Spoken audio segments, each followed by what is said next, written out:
Waalaikumsalam warahmatullahi wabarakatuh. Alhamdulillah, nahmaduhu wa nasta'inuhu wa nastaghfiruh wa na'udzu billahi min shururi anfusina wa min sayyiati a'malina. May yahdihillahu fala mudilla lahu wa may yudlil fala hadiya lahu. Asyhadu an la ilaha illallah wa asyhadu anna Muhammadan abduhu wa rasuluh. Allahumma shalli ala Muhammad wa ala ali Muhammad fil alamin innaka Hamidum Majid. Amma ba'd. Pertama, mari kita panjatkan puji syukur kepada Allah. Malam hari ini kita bertemu kembali dalam acara Al-Baqarah Jumat malam dalam Zoom meeting yang diselenggarakan oleh Jumat Duafa dan Imah. Kita perkenalkan kembali Imah, masih eksis. Alhamdulillah, dengan berbagai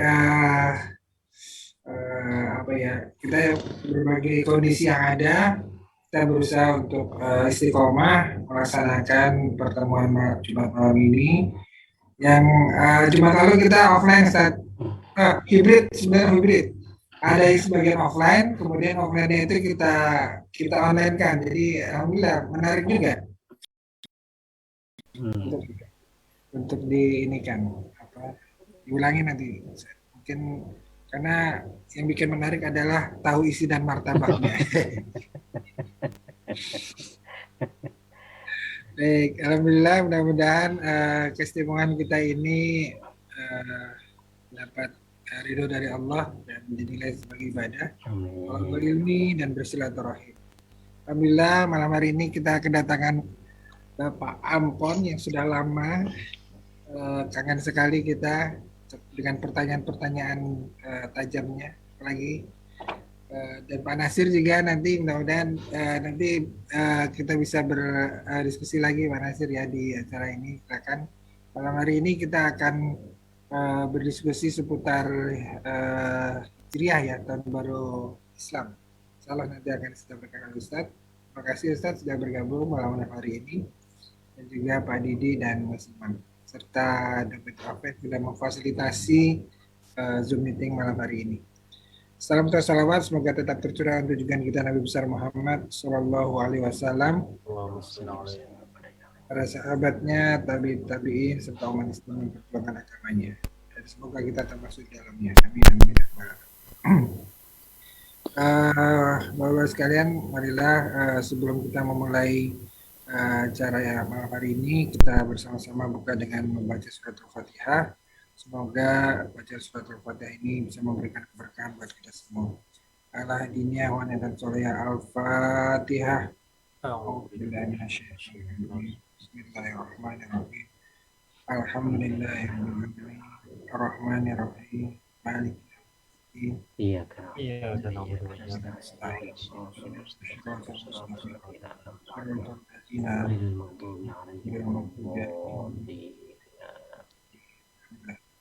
Baik, terima kasih. Dan selanjutnya saya serahkan kepada Ustadz untuk menyampaikan materinya. Silakan Ustadz. Terima kasih Pak Di. Bismillahirrahmanirrahim. Assalamualaikum warahmatullahi wabarakatuh. Waalaikumsalam warahmatullahi wabarakatuh. Alhamdulillahirabbil alamin wa bihi nasta'inu ala umuri dunya waddin. Wassalatu wassalamu ala asyrafil anbiya'i wal mursalin wa ala alihi wa sahbihi ajma'in. Subhanaka la ilma lana illa ma 'allamtana innaka antal alimul hakim. Rabbi shrah li sadri wa yassir li amri wahlul 'uqdatam min lisani yafqahu qawli, amma ba'du. Bapak-bapak, para jamaah, sahabat-sahabat yang dirahmati Allah Subhanahu wa taala. Alhamdulillah, pertama-tama tentu senantiasa kita memanjatkan rasa syukur kepada Allah Subhanahu wa taala atas limpahan nikmat dan karunia yang senantiasa diberikan kepada kita, nikmat iman, nikmat Islam, nikmat kesempatan, nikmat kemampuan, dan juga nikmat untuk kita dapat sama-sama hadir dalam rangka menimba ilmu di antara ilmu-ilmu Allah Subhanahu wa taala sebagai salah satu implementasi daripada sabda Nabi sallallahu alaihi wasallam, talabul ilmi fardhatun ala kulli muslim.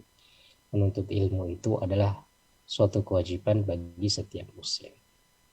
Dan juga insya Allah sebagai ajang silaturahim kita, mudah-mudahan Allah berikan kemurahan rizki, Allah lapangkan rizki kita, Allah panjangkan umur kita sesuai dengan sabda Nabi Shallallahu Alaihi Wasallam, man ahabba ayyubsata lahu fi rizqihi wa yunsha'a lahu fi atharihi falyasil rahimah.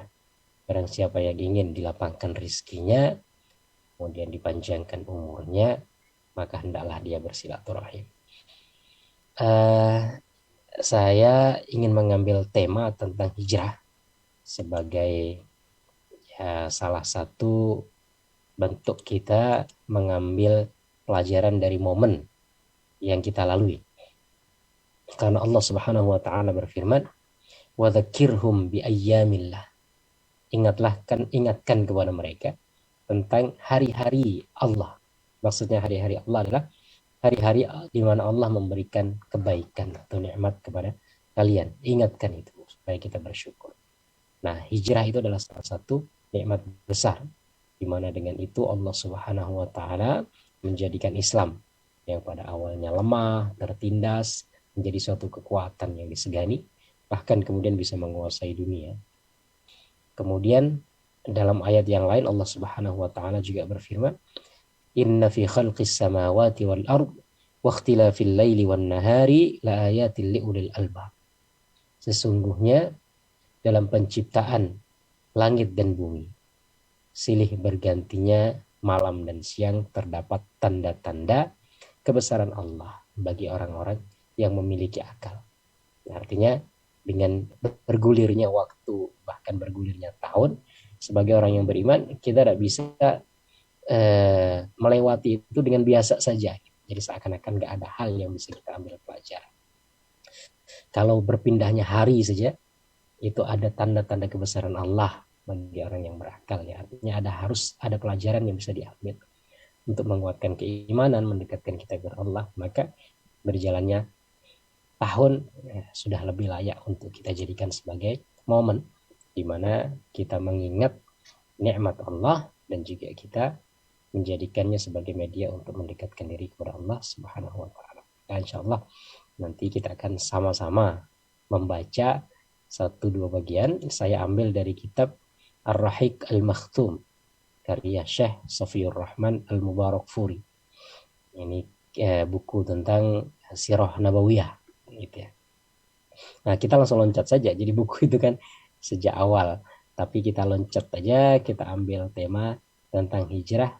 Nanti mungkin silahkan Pak Adi buka, ada di halaman 177 dari halaman buku. 177 dari halaman buku. Kalau halaman PDF-nya ini 210 kalau di tempat saya nih ya. Halaman bukunya 177. Ya. Nah, kita nanti akan membaca saja karena ini kisah kan. Nanti mungkin ada ibrah yang bisa kita ambil sama-sama. Ada masukan, tambahan, hal-hal yang ingin diskusikan, ya kita diskusi seperti biasa. Tapi sebelum nanti kita membaca kitab ini, saya ingin menyampaikan sedikit bagaimana Allah Subhanahu wa taala menyinggung kalimat hijrah dalam Al-Qur'an. Jadi Rasulullah Sallallahu Alaihi Wasallam melaksanakan hijrah yang kita peringati atau yang kita kenal itu kan di tahun ke-13 kenabian. Tapi pada hakikatnya perintah untuk hijrah itu sudah ada sejak awal-awal Rasulullah Sallallahu Alaihi Wasallam menjadi nabi. Surat yang pertama kali turun surat Al-Alaq ayat 1-5. Nah, surat yang kedua ini surat apa? Ulama berbeda pendapat. Imam As-Suyuti dalam kitab Al-Itqan fi Ulumil Quran. Ini kitab wajibnya para sarjana tafsir. Al-Itqan fi Ulumil Quran. Jadi tentang ulumul Quran. Itu beliau menyebutkan ada beberapa perbedaan pendapat ulama tentang surat yang kedua turun. Kalau surat yang pertama tadi surat Al-Alaq. Surat yang kedua surat apa? Ada sebagian mengatakan surat Al-Qalam. Nun wal qalami wa ma yasturun. Ada sebagian yang berpendapat surat Al-Muddathir. Ya ayyuhal muddathir, qum fa'anzir wa rabbaka fakabbir, dan seterusnya. Ada sebagian yang berpendapat surat Al-Muzammil. Ya ayyuhal muzammil qumil laila illa qalila nisfahu aw inqus minhu qalila. Ini pendapat yang populer, artinya perselisihan ulama yang populer. Ada pendapat-pendapat yang lain, ada sebagian Al-Fatihah ada yang mengatakan itu, tapi pendapat kecil. Setidaknya 3 pendapat ini yang dikatakan pendapat besar menjadi perselisihan ulama. Surat yang kedua yang turun setelah surat Al-Alaq. Nah, dari 3 surat ini, 2 surat itu sudah mengandung perintah untuk hijrah, yaitu ada di surat Al-Muzammil dan ada di surat Al-Muddathir. Tetapi sebentar. Enggak bisa, enggak apa-apa. Saya saya share sedikit tulisannya saja, tapi enggak apa-apa, nanti bisa antum browsing sendiri. Jadi surat Al-Muzammil. Ustaz Johar mau share ini, saya matikan dulu share yang ini ya. Oh ya, saya cuman sedikit aja supaya bisa kita baca.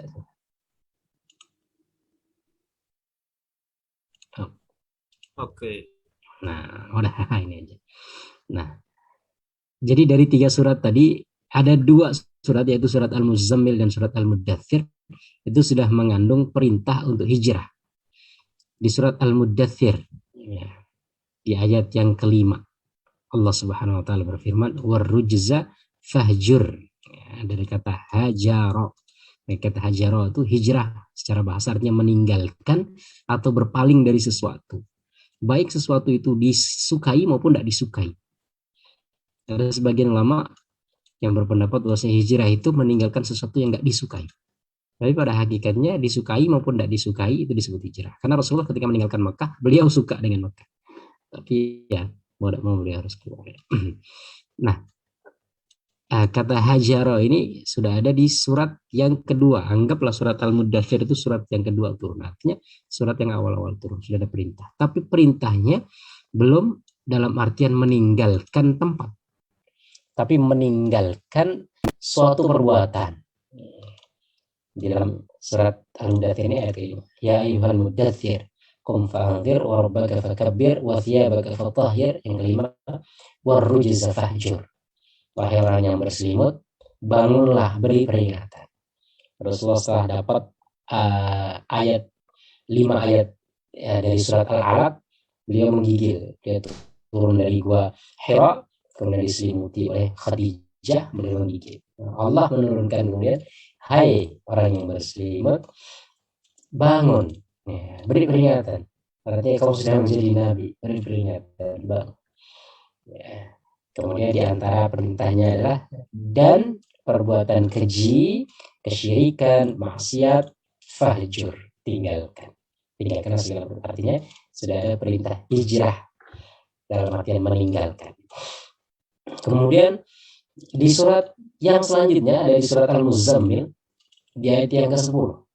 Ya ayyuhal muzammil qumil laila illa qalila nisfahu aw yunqus minhu qalila aw zid 'alaihi wa rattilil qur'ana tartila inna sanulqi 'alaika qawlan thaqila inna nashi'atal layli hiya ashaddu wat'an wa aqwamu qila inna laka fin nahari sabhan tawila wadhkur isma rabbika bukratan wa asila wasbir 'ala ma yaquluna wahjurhum hajaran jamila. Dalam surat Al-Muzammil ayat yang ke-10. Dan bersabarlah Muhammad terhadap apa yang mereka katakan. Orang-orang musyrikin mengatakan Muhammad tukang sihir, Muhammad penyair, bahkan sebagian mengatakan Muhammad itu gila. Sehingga dalam surat Al-Qalam itu kan Allah membantah, wa ma anta bi ni'mati rabbika bimajnun. Dan dengan nikmat dari Tuhanmu Muhammad, kamu bukanlah orang yang gila. Nah, Muhammad bersabarlah terhadap apa yang mereka ucapkan kepadamu, tuduhan-tuduhan yang tidak benar, dan tinggalkanlah mereka dengan cara yang baik. Perintah yang kedua ini meninggalkan orang.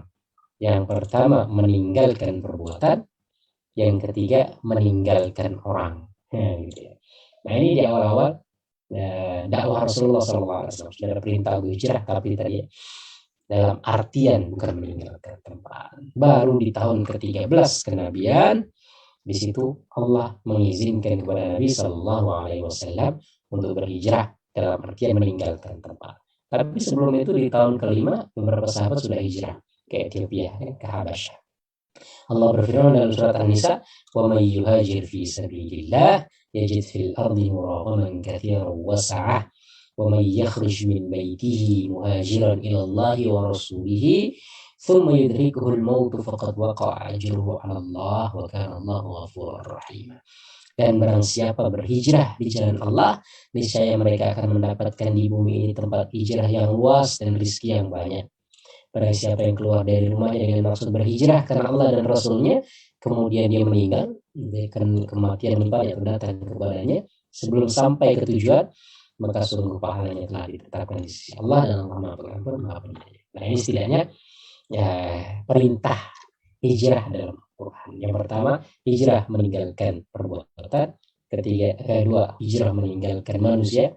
Orang-orang yang tidak penting itu tinggalkan aja, ya, malah mengacaukan hati, mengurangi keikhlasan, ya, gitu ya, dalam kita. Kemudian yang ketiga baru hijrah tempat. Nah, maka hijrah sejatinya harus mencakup 3 hal ini.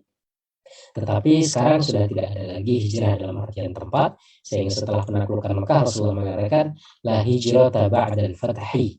Tidak ada hijrah, artinya tidak ada kewajiban hijrah setelah Mekah dibebaskan. Karena dulu kaum muslimin wajib untuk hijrah, semua harus datang ke Madinah menemui Rasulullah SAW untuk membangun suatu kekuatan. Ya. Setelah Mekah takluk, maka nggak ada lagi perintah hijrah, walakin jihadun waliyah. Nggak ada lagi hijrah, artinya kalian nggak harus datang lagi ke Madinah.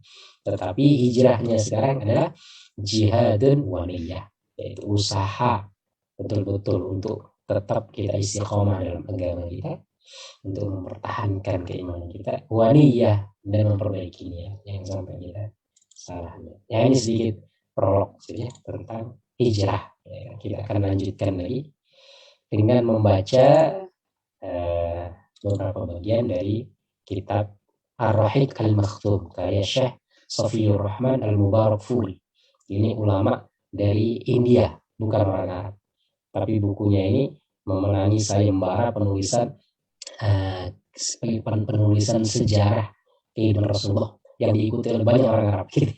Jadi sebenarnya nggak ada perbedaan sih orang Arab atau bukan Arab, ya, selama dia benar-benar mempelajari bahasa Arab dengan baik, insya Allah bisa. Nah, ini orang India dan beliau memenangi itu. Kemudian kalau tidak salah, kemudian beliau tinggal di Madinah dan jadi dosen di sana. Ini prolog sedikit tentang hijrah. Kita akan lanjutkan dengan membaca secara bergantian seperti biasa, Pak Adi. Saya akan stop share, nanti kita lanjutkan dengan screen yang buku yang kita bagikan.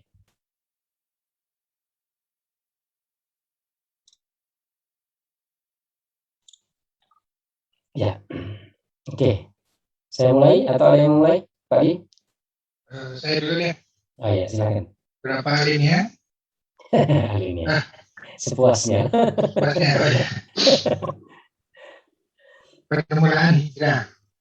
Setelah terjadinya peristiwa Bayat Aqobah kedua dan Islam berhasil memancangkan tonggak negara di tengah padang pasir yang bergelombang kekufuran dan kebodohan, dan ini merupakan hasil paling besar yang diperoleh Islam semenjak dakwah dimulai, maka Rasulullah SAW dan orang-orang Muslim diperkenankan untuk hijrah ke negara tersebut. Hijrah ini bukan sekedar mengabaikan kepentingan, mengorbankan harta benda, dan menyelamatkan diri semata setelah hak mereka yang banyak dirampas. Tapi bisa saja mereka akan mengalami kebinasaan pada permulaan hijrah itu atau pada akhirnya. Hijrah ini juga menggambarkan sebuah perjalanan ke masa depan yang serba mengambang, tidak diketahui duka apa yang akan muncul di kemudian hari. Sekalipun orang-orang muslim menyadari semua ini, toh mereka tetap mulai berhijrah. Sementara orang-orang musyrik berusaha untuk menghalangi agar orang-orang muslim supaya tidak bisa keluar dari Makkah. Sebab jika hal ini dibiarkan, mereka menyadari akibatnya di kemudian hari. Inilah beberapa gambaran hijrah mereka. 1. Yang pertama kali melakukan hijrah adalah Abu Salamah, yaitu setahun sebelum Bayat Aqobah Kubro, seperti yang dikatakan Ibnu Ishaq yang kemudian disusul oleh istri dan anaknya. Tatkala ia sudah membulatkan tekad hijrah ke Madinah, maka kedua keluarga istrinya berkata kepadanya, ini adalah kepentingan dirimu sendiri tanpa memerlukan kepentingan kami. Lalu apa pendapatmu tentang semua ini? Atas dasar apa kami membiarkan kamu berjalan berdampingan dengannya di negeri ini? Lalu mereka membawa istrinya. Melihat kejadian ini, keluarga Abu Salamah tidak mau terima. Mereka tersinggung atas perlakuan terhadap salah seorang anggotanya. Mereka berkata, kami tidak membiarkan salah seorang anggota kami hidup bersama wanita yang mereka ambil secara paksa. Lalu mereka mengambil anak Abu Salamah setelah berebut dengan mereka. Akhirnya Abu Salamah hijrah sendirian ke Madinah, sementara Ummu Salamah yang ditinggal suaminya dan kehilangan lain hanya bisa pergi ke tengah padang pasir, lalu menangis di sana sejadi-jadinya hingga sore hari. Begitulah yang selalu dia kerjakan setiap harinya hampir selama setahun. Melihat keadaan itu, salah seorang kerabatnya merasa kasihan kepadanya, lalu orang itu berkata kepada mereka, mengapa kalian tidak bebaskan wanita yang malang ini? Kalian telah memisahkan dirinya dengan suami dan anaknya. Maka mereka berkata kepada Ummu Salamah, jika engkau mau, susullah suamimu. Setelah dia meminta kembali anaknya, dia pun pergi menuju Madinah. Menempuh perjalanan dia sepanjang 500 km tanpa disertai siapapun. Baru setelah tiba di Tanim, dia bertemu dengan Utsman bin Talhah bin Abu Talhah. Setelah mengetahui keadaannya, Utsman mengantar Ummu Salamah ke Madinah. Setelah Quba tampak di depan mata, Utsman berkata, di desa itulah suamimu menetap. Maka masuklah di sana, semoga Allah memberikan. Kemudian Utsman kembali lagi ke Makkah. 2. Tatkala Syuaib. Tadi saya mau motong tapi ternyata saya lagi di mute. Iya, dulu ya. Abu Salamah dulu ya. Oke. Jadi di sini ada istilah baiat aqabah ya. Baiat itu artinya sumpah setia. Jadi kayak janji sumpah setia gitu ya. Ada 2 baiat yang cukup terkenal dalam sejarah Islam, ada baiatul aqabah, kemudian ada baiatul ridwan. Rasulullah SAW setelah kehilangan istri beliau, paman beliau dulu, kemudian istri beliau, ya, kemudian beliau sempat ke Taif, diusir. Nah, beliau kemudian mencari cara bagaimana dakwah ini bisa tersampaikan kepada orang lain. Gitu ya. Akhirnya beliau memanfaatkan musim haji. Masyarakat Arab di zaman itu sebelum Islam datang, mereka sudah terbiasa dengan melaksanakan ritual haji ya di musim haji. Maka Rasulullah memanfaatkan kesempatan di mana orang-orang sekitaran Mekah ya, orang-orang Arab dari kawasan-kawasan yang lain itu kan di bulan-bulan Dzulhijjah, bulan haji itu kan mereka datang ke Mekah. Maka Rasulullah berpikir mungkin saya dakwahkan 1-2 orang bisa menerima. Dan alhamdulillah ada 6 orang yang menerima.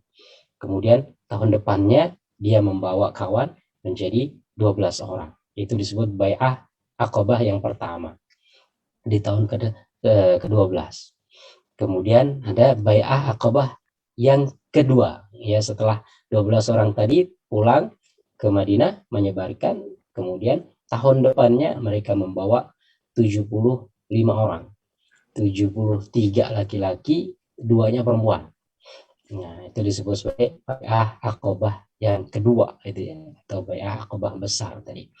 Nah, jadi disitulah kemudian Rasulullah SAW menemukan angin segar gitu, bahwasanya Islam sudah mulai tersebar di luar Mekah. Dan kenapa orang Madinah itu mudah menerima Islam? Karena orang Madinah ini memang dia sudah berinteraksi dengan orang Yahudi ya. Dan orang Yahudi itu memang mereka menunggu-nunggu kehadiran seorang nabi akhir zaman.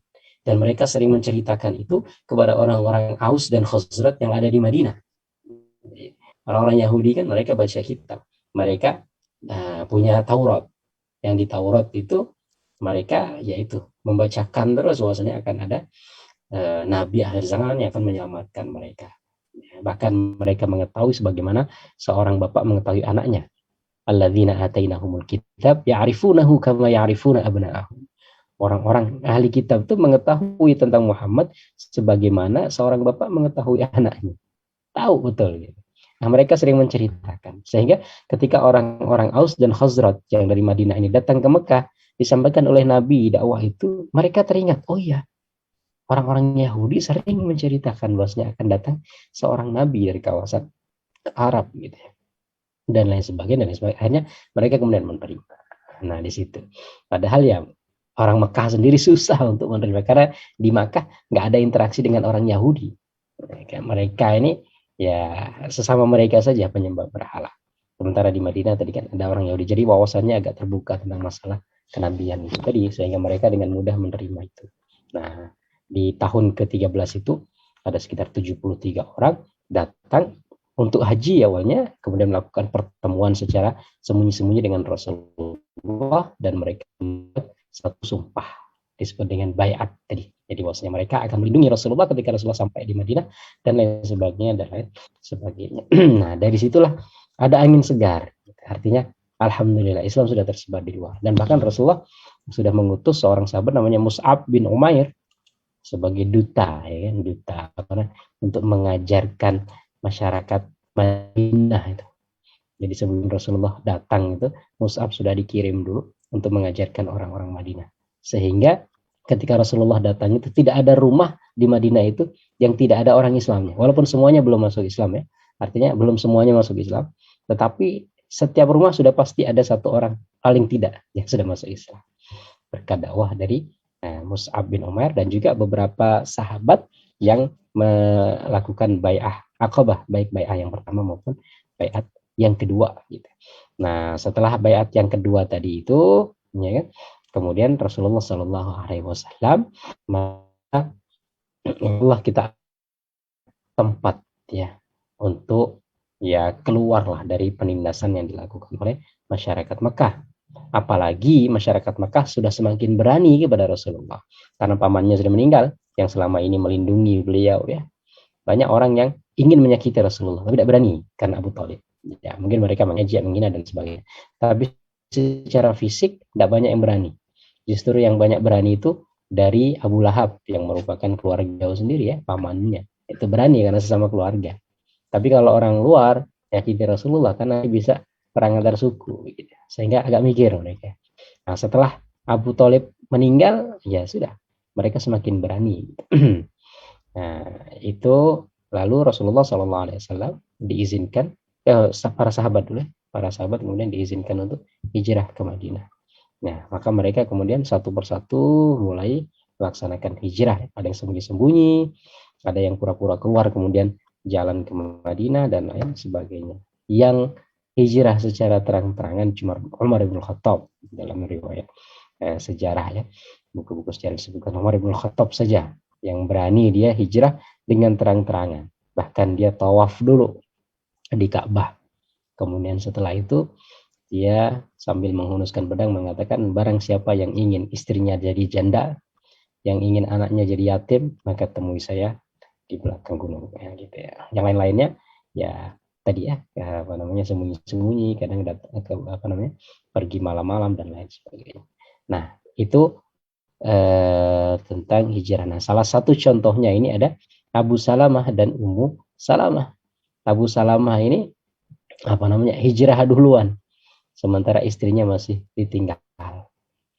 Nah, kemudian sama keluarganya ini anaknya itu diambil, ya, karena keluarganya Abu Salamah tidak mau kalau anaknya itu ikut sama Ummu Salamah, sehingga anaknya diambil, sehingga beliau sudah ditinggal duluan oleh suaminya, hijrah ke Madinah. Anaknya juga dipisahkan dari beliau. Ini yang tadi kita baca ya, sampai beliau ya setiap hari itu beliau keluar menangisi dan sebagainya. Akhirnya beliau diizinkan untuk ngambil anaknya, kemudian pergi ke Madinah, berjalan seorang diri ya, dengan seorang anak. Ini kisah Ummu Salamah yang kemudian nanti dinikahi oleh Rasulullah SAW. Oke, kita lanjutkan.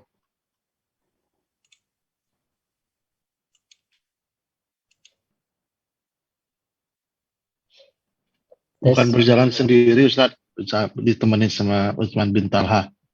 Ya. Ya, dia ketemu di suatu tempat. Tan'im ya? Dia ketemu di suatu tempat, kemudian diantar sampai ke Madinah, habis itu pulang sendiri. Disebutkan kan? Jadi baru setelah tiba di Tan'im, ya, dia bertemu Utsman. Setelah itulah diantar sampai. Utsman waktu itu belum masuk Islam, Ustaz. Iya, Pas nanti di Fatah Makkah dia baru masuk Islam. Tapi kok mau nganterin ya? Itulah dia hebatnya. Dia kafir baik dia waktu itu. Masuk golongan kafir yang baik. Kalau kita mau jumpa kata-kata kafir ya, dia non-muslim yang baik lah. Satu level sama ini. Dan akhirnya nanti kan dia dikasih Rasulullah SAW ini. Kunci Ka'bah. Sampai sekarang tuh keturunannya dia tuh kunci Ka'bah. Raja Saudi itu kalau mau masuk ke dalam itu ngambil kuncinya dari keturunannya Utsman bin Talha. Ya. Oke. Ya sebenarnya sih kalau baiknya itu ya banyak yang baik sebenarnya ya. Kalau Banyak. cuman ya kadang-kadang karena tekanan dari masyarakat gitu ya, dari pembesar-pembesar Quraisy banyak yang baik, termasuk keluarga-keluarga Rasulullah sendiri kan. Sebenarnya ketika mereka diboikot selama 3 tahun itu kan mereka nyupot gitu. Artinya kan baik, cuman tadi itu termasuk Abu Thalib bagaimana. Tapi karena tekanan dari masyarakat ini untuk masuk Islam itu masih agak berat. Wallahu a'lam. Oke. Pak Didi mau baca nomor 2 dan selanjutnya. Silakan. Nomor 2 ya.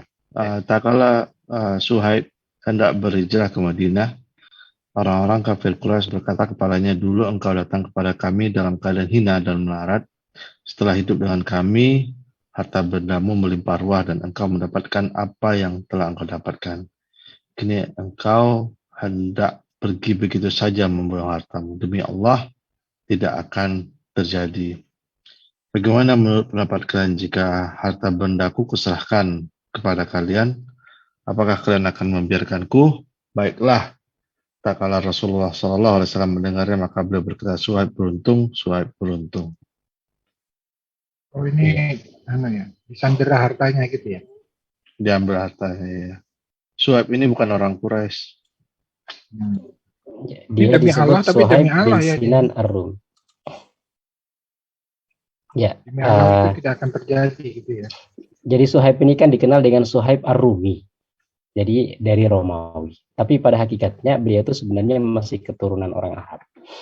Cuman dalam perjalanan hidupnya itu entah ditawan atau seperti apa, dia kemudian ke Romawi ya, dia dari kawasan Romawi gitu. Sehingga ketika datang ke Mekah itu dikenal bukan dari orang Arab, sehingga disebut dengan Suhaib Ar-Rumi.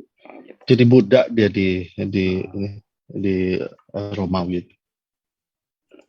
Oh ini makanya dibilang dulu engkau datang kepada kami dalam keadaan hina dan melarat itu karena dia dianggap pendatang ya. Ya, dia perantau. Iya. Nah, nanti antum kalau keluar dari Hong Kong takutnya di hati-hati. Pak Adi dulu ke Hong Kong seperti apa? Pulang balikin tuh harta. Pak Bambang juga balikin tuh harta ke Hong Kong. Keluarkan semua dompet. Nah, gitu.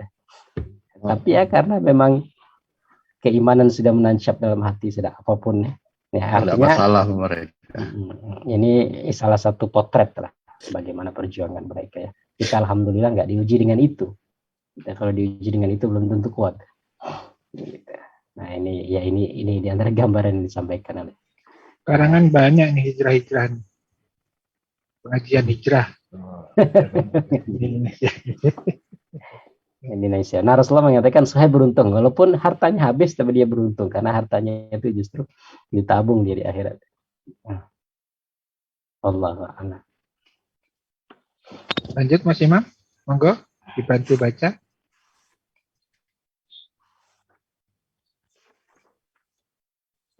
Mas Imam, adakah?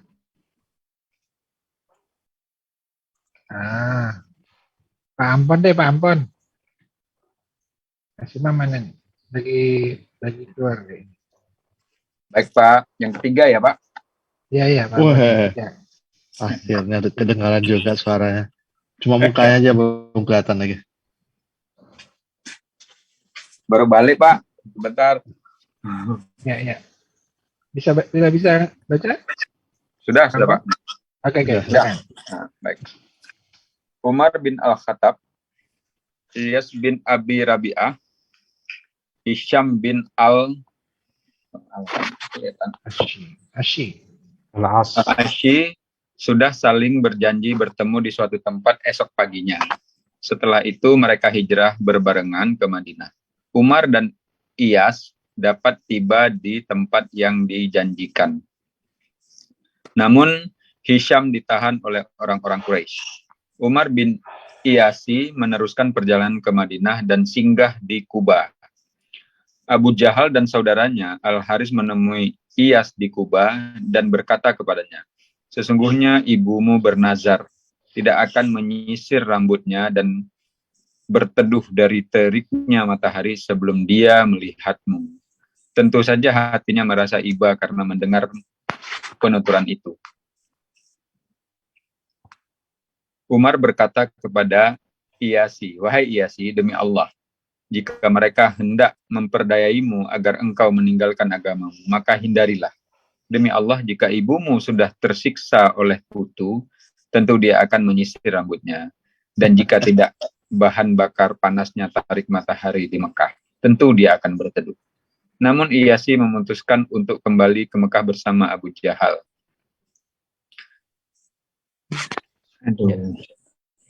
Namun Iyasi memutuskan untuk kembali ke Mekah bersama Abu Jahal Al-Haris agar ibunya menghentikan nazarnya.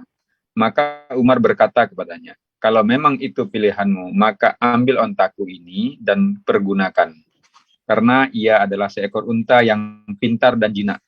Naiklah ke atas punggungnya. Jika engkau meragukan niat kaummu, maka segeralah naik onta itu untuk mencari selamat." Jadilah Iyasi pergi bersama kedua menuju Mekah.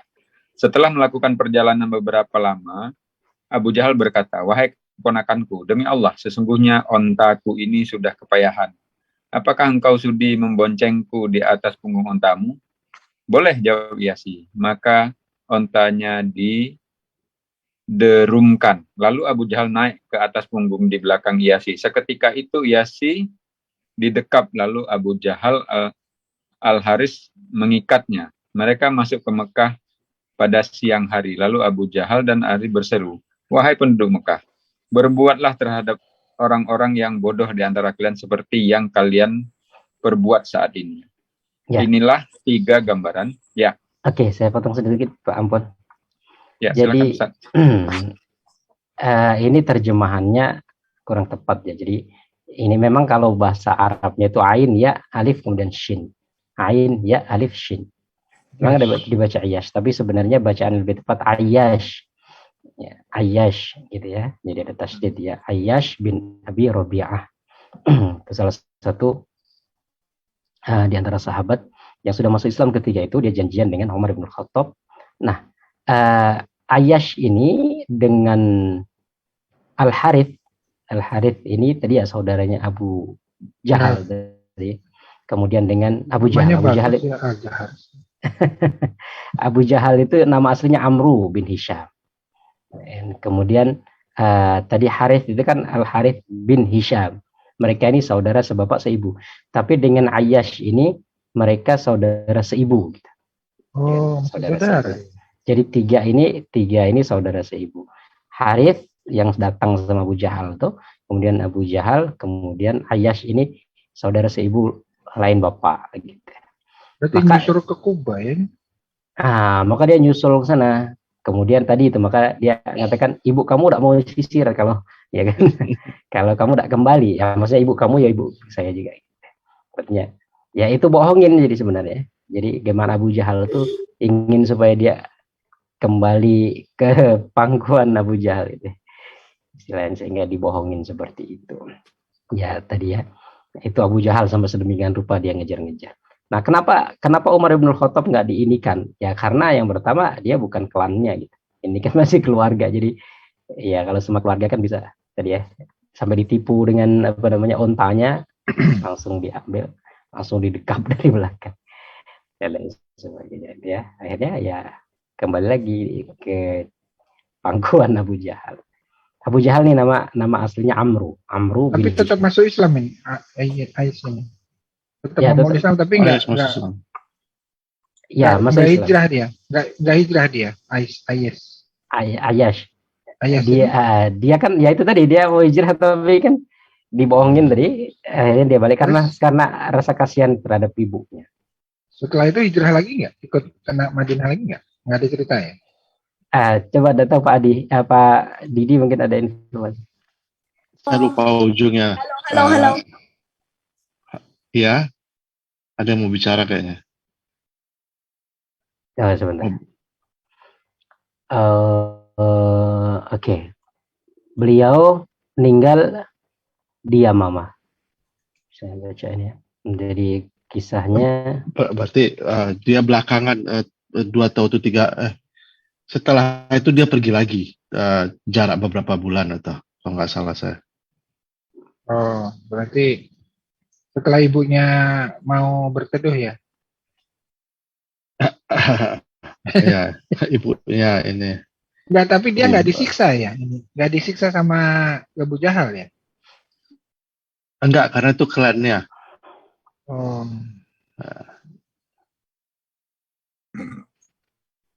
Dan mengikatnya, dan Haris mengikatnya. Mereka masuk ke yang disisa sama bapaknya tuh si ini.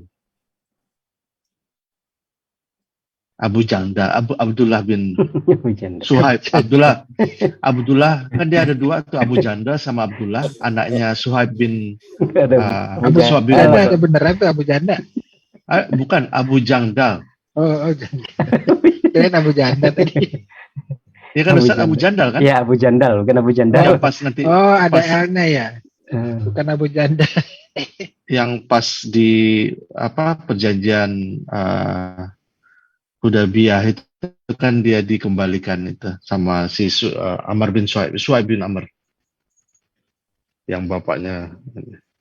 Cuma itu yang ada beberapa sih, termasuk yang tadi siapa yang ke Madinah itu? Ya. Umair, yang tadi Ustaz bilang. Ya, Bapak. Bukan yang tadi yang ngajarin orang-orang Madinah masuk Islam itu. Mus'ab bin Umair itu juga disiksa juga sama ibunya, dipenjara sama ibunya. Sampai dia itu aslinya orang kaya, Mus'ab ini ya. Kaya dia. Tapi meninggalnya nggak ada kain. Nggak ada kain kafan. Memang tadi ya dia dengan orang tuanya. Jadi semua hartanya dia tinggalkan.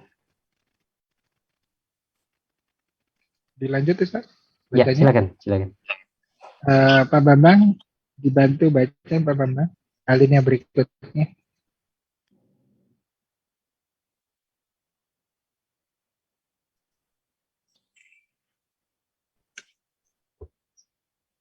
Pak Ampun sebagaimana tadi, inilah 3 gambaran tentang apa yang dilakukan oleh orang-orang Quraisy, betul ya? Ya, betul. Iya Pak, yes. Siap. Inilah 3 gambaran tentang apa yang dilakukan orang-orang Quraisy terhadap orang Muslim yang diketahui hendak hijrah. Sekalipun begitu, secara periodik orang-orang Muslimin bisa hijrah. 2 bulan lebih beberapa hari setelah Bai'at Aqabah Kubro, tak seorang pun dari orang-orang mukmin yang tersisa di Makkah kecuali Rasulullah SAW, Abu Bakar dan Ali yang memang diperintah untuk tetap tinggal di Mekah. Ada pula beberapa orang lain yang ditahan orang-orang musyrik secara paksa di Mekah. Sementara beliau sudah menyiapkannya segala-galanya sambil menunggu perintah dari Allah Taala. Kapan saatnya untuk pergi dari Mekah? Abu Bakar juga menyiapkan semua perangkat. Al-Bukhari meriwayatkan dari Aisyah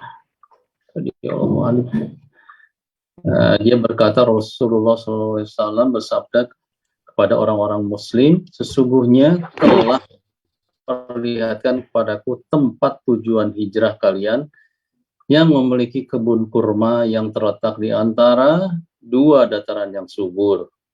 Mereka pun hijrah ke Madinah. Orang-orang Muslim yang dulu hijrah ke Habasyah juga kembali dan hijrah ke Madinah. Setelah Abu Bakar sudah bersiap-siap untuk berangkat ke Madinah, beliau bersabda kepadanya, "Tundalah keberangkatanmu, karena aku masih menunggu izin bagiku. Demi bapakku menjadi taruhannya, apakah dalam kondisi seperti ini engkau masih hendak menunggu izin? Tanya Abu Bakar. Beliau menjawab, "Na'am, ya."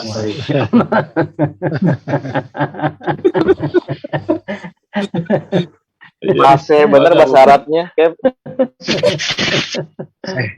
Maka Abu Bakar menunduk keberangkatan menemani Rasulullah SAW.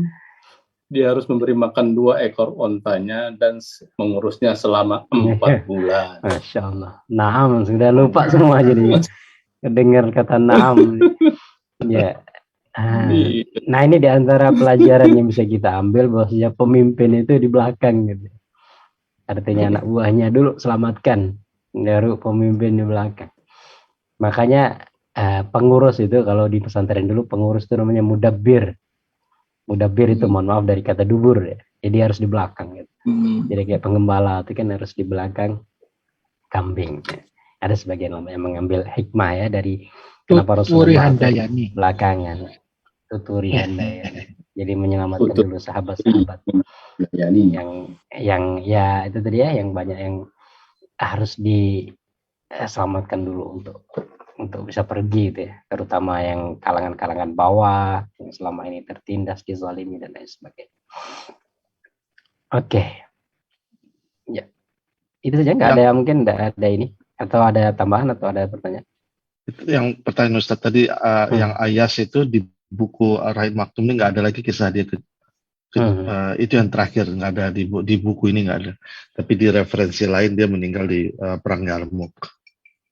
Ya, betul. Tapi kalau di buku yang Ar-Rahim Maktum ini nggak ada lagi kisah dia di situ, habis di buku.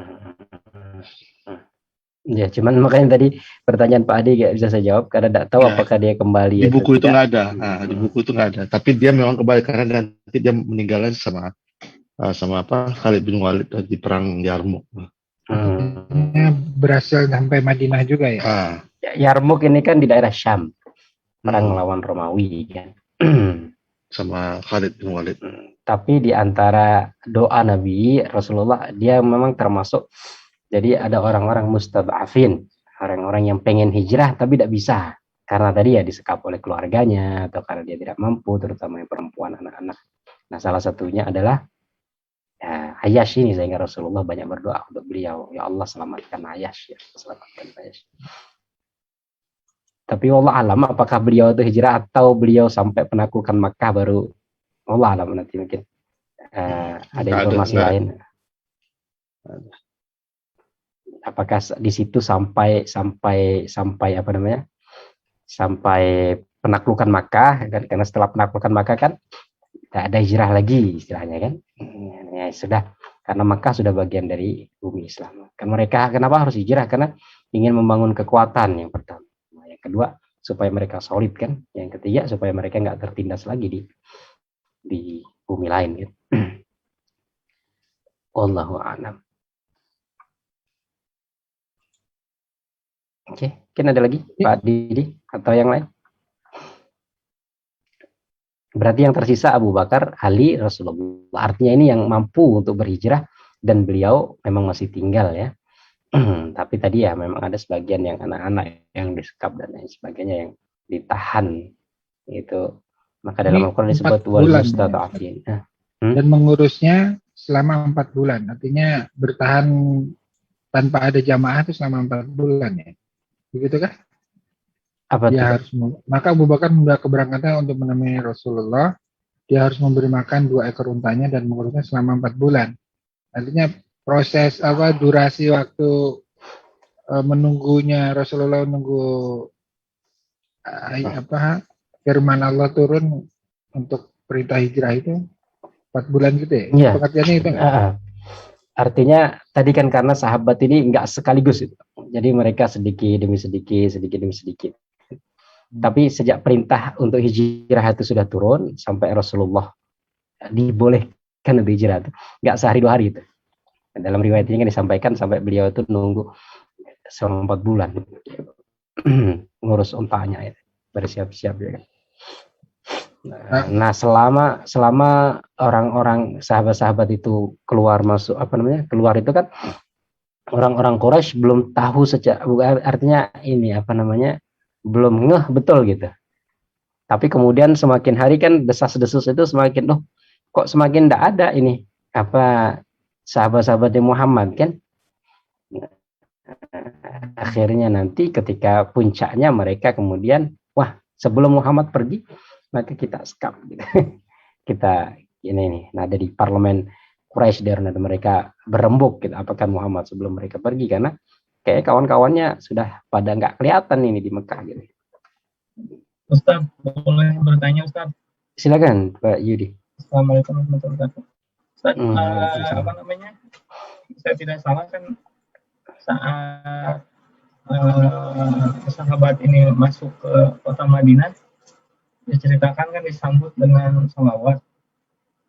Ya, sampai dengan mintanya Rasul sendiri berhenti bukan terserah maksudnya di mana dia berhentinya. Betul.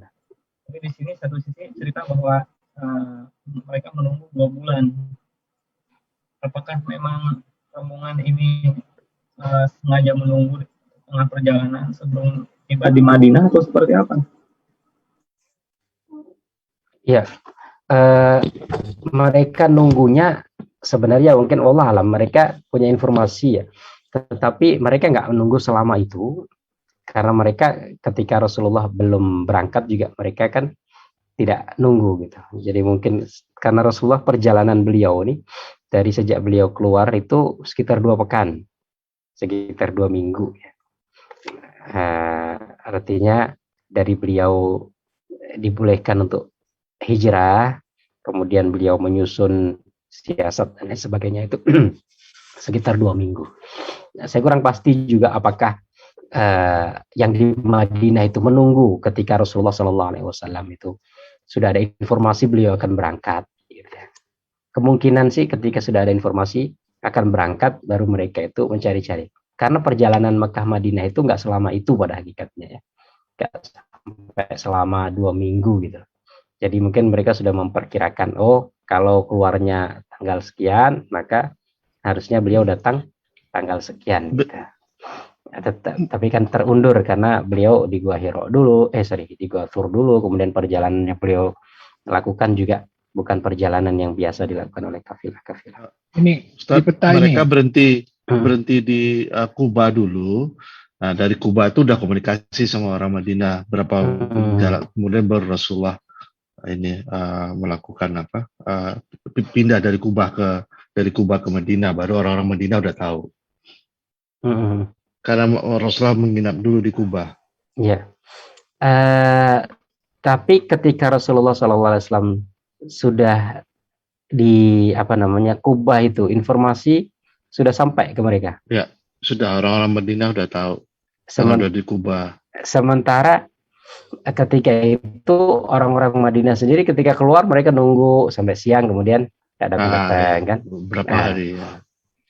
Wallahu alam mungkin yang tadi dari Pak Didi ada informasi. Tapi setahu saya sih justru mereka belum tahu gitu. Artinya kedatangan Rasul itu sudah sampai mana itu mereka tidak tahu. Tapi mereka pokoknya nunggu aja Rasulullah tuh akan datang gitu. Tapi Allah alam mungkin ada informasi yang baru tadi ya bahwasanya ketika di Kuba itu sudah tahu ya mereka tinggal dari Kuba untuk ke Madinah saja.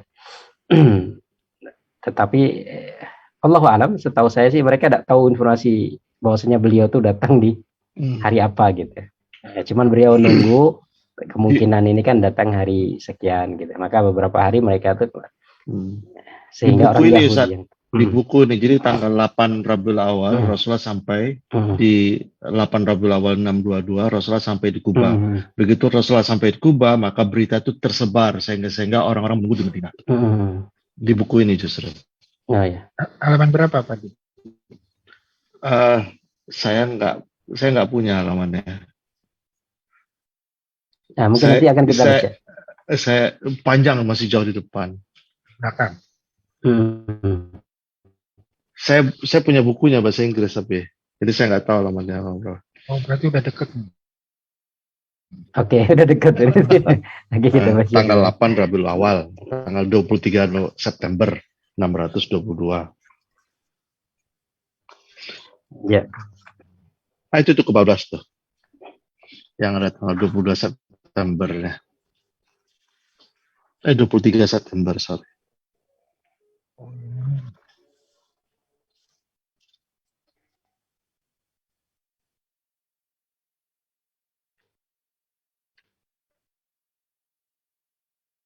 Ini yang diceritakan perjalanan sejarah. Bukunya memang kalau dalam bahasa Indonesia susah dibaca sebagai suatu buku bacaan cerita. Memang ini karena susah sebenarnya menceritakan ini. Ya, karena terjemahan ya, memang bagusnya itu bikin sendiri gitu. Buat sendiri. Ya, tapi aslinya Oh, itu ini bahasa beda Arab. di Kuba Maka nih. beberapa terjemahan Itu nanti udah betul 23 September. halaman berapa, Pak?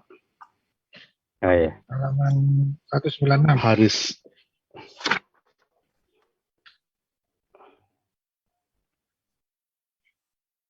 Ini Abdullah bin Zubair menuturkan bahwa tatkala orang-orang Muslim di Madinah mendengar kabar tentang dari Makkah, maka setiap hari mereka keluar menuju ladang menunggu kedatangan mereka pulang tatkala panas matahari.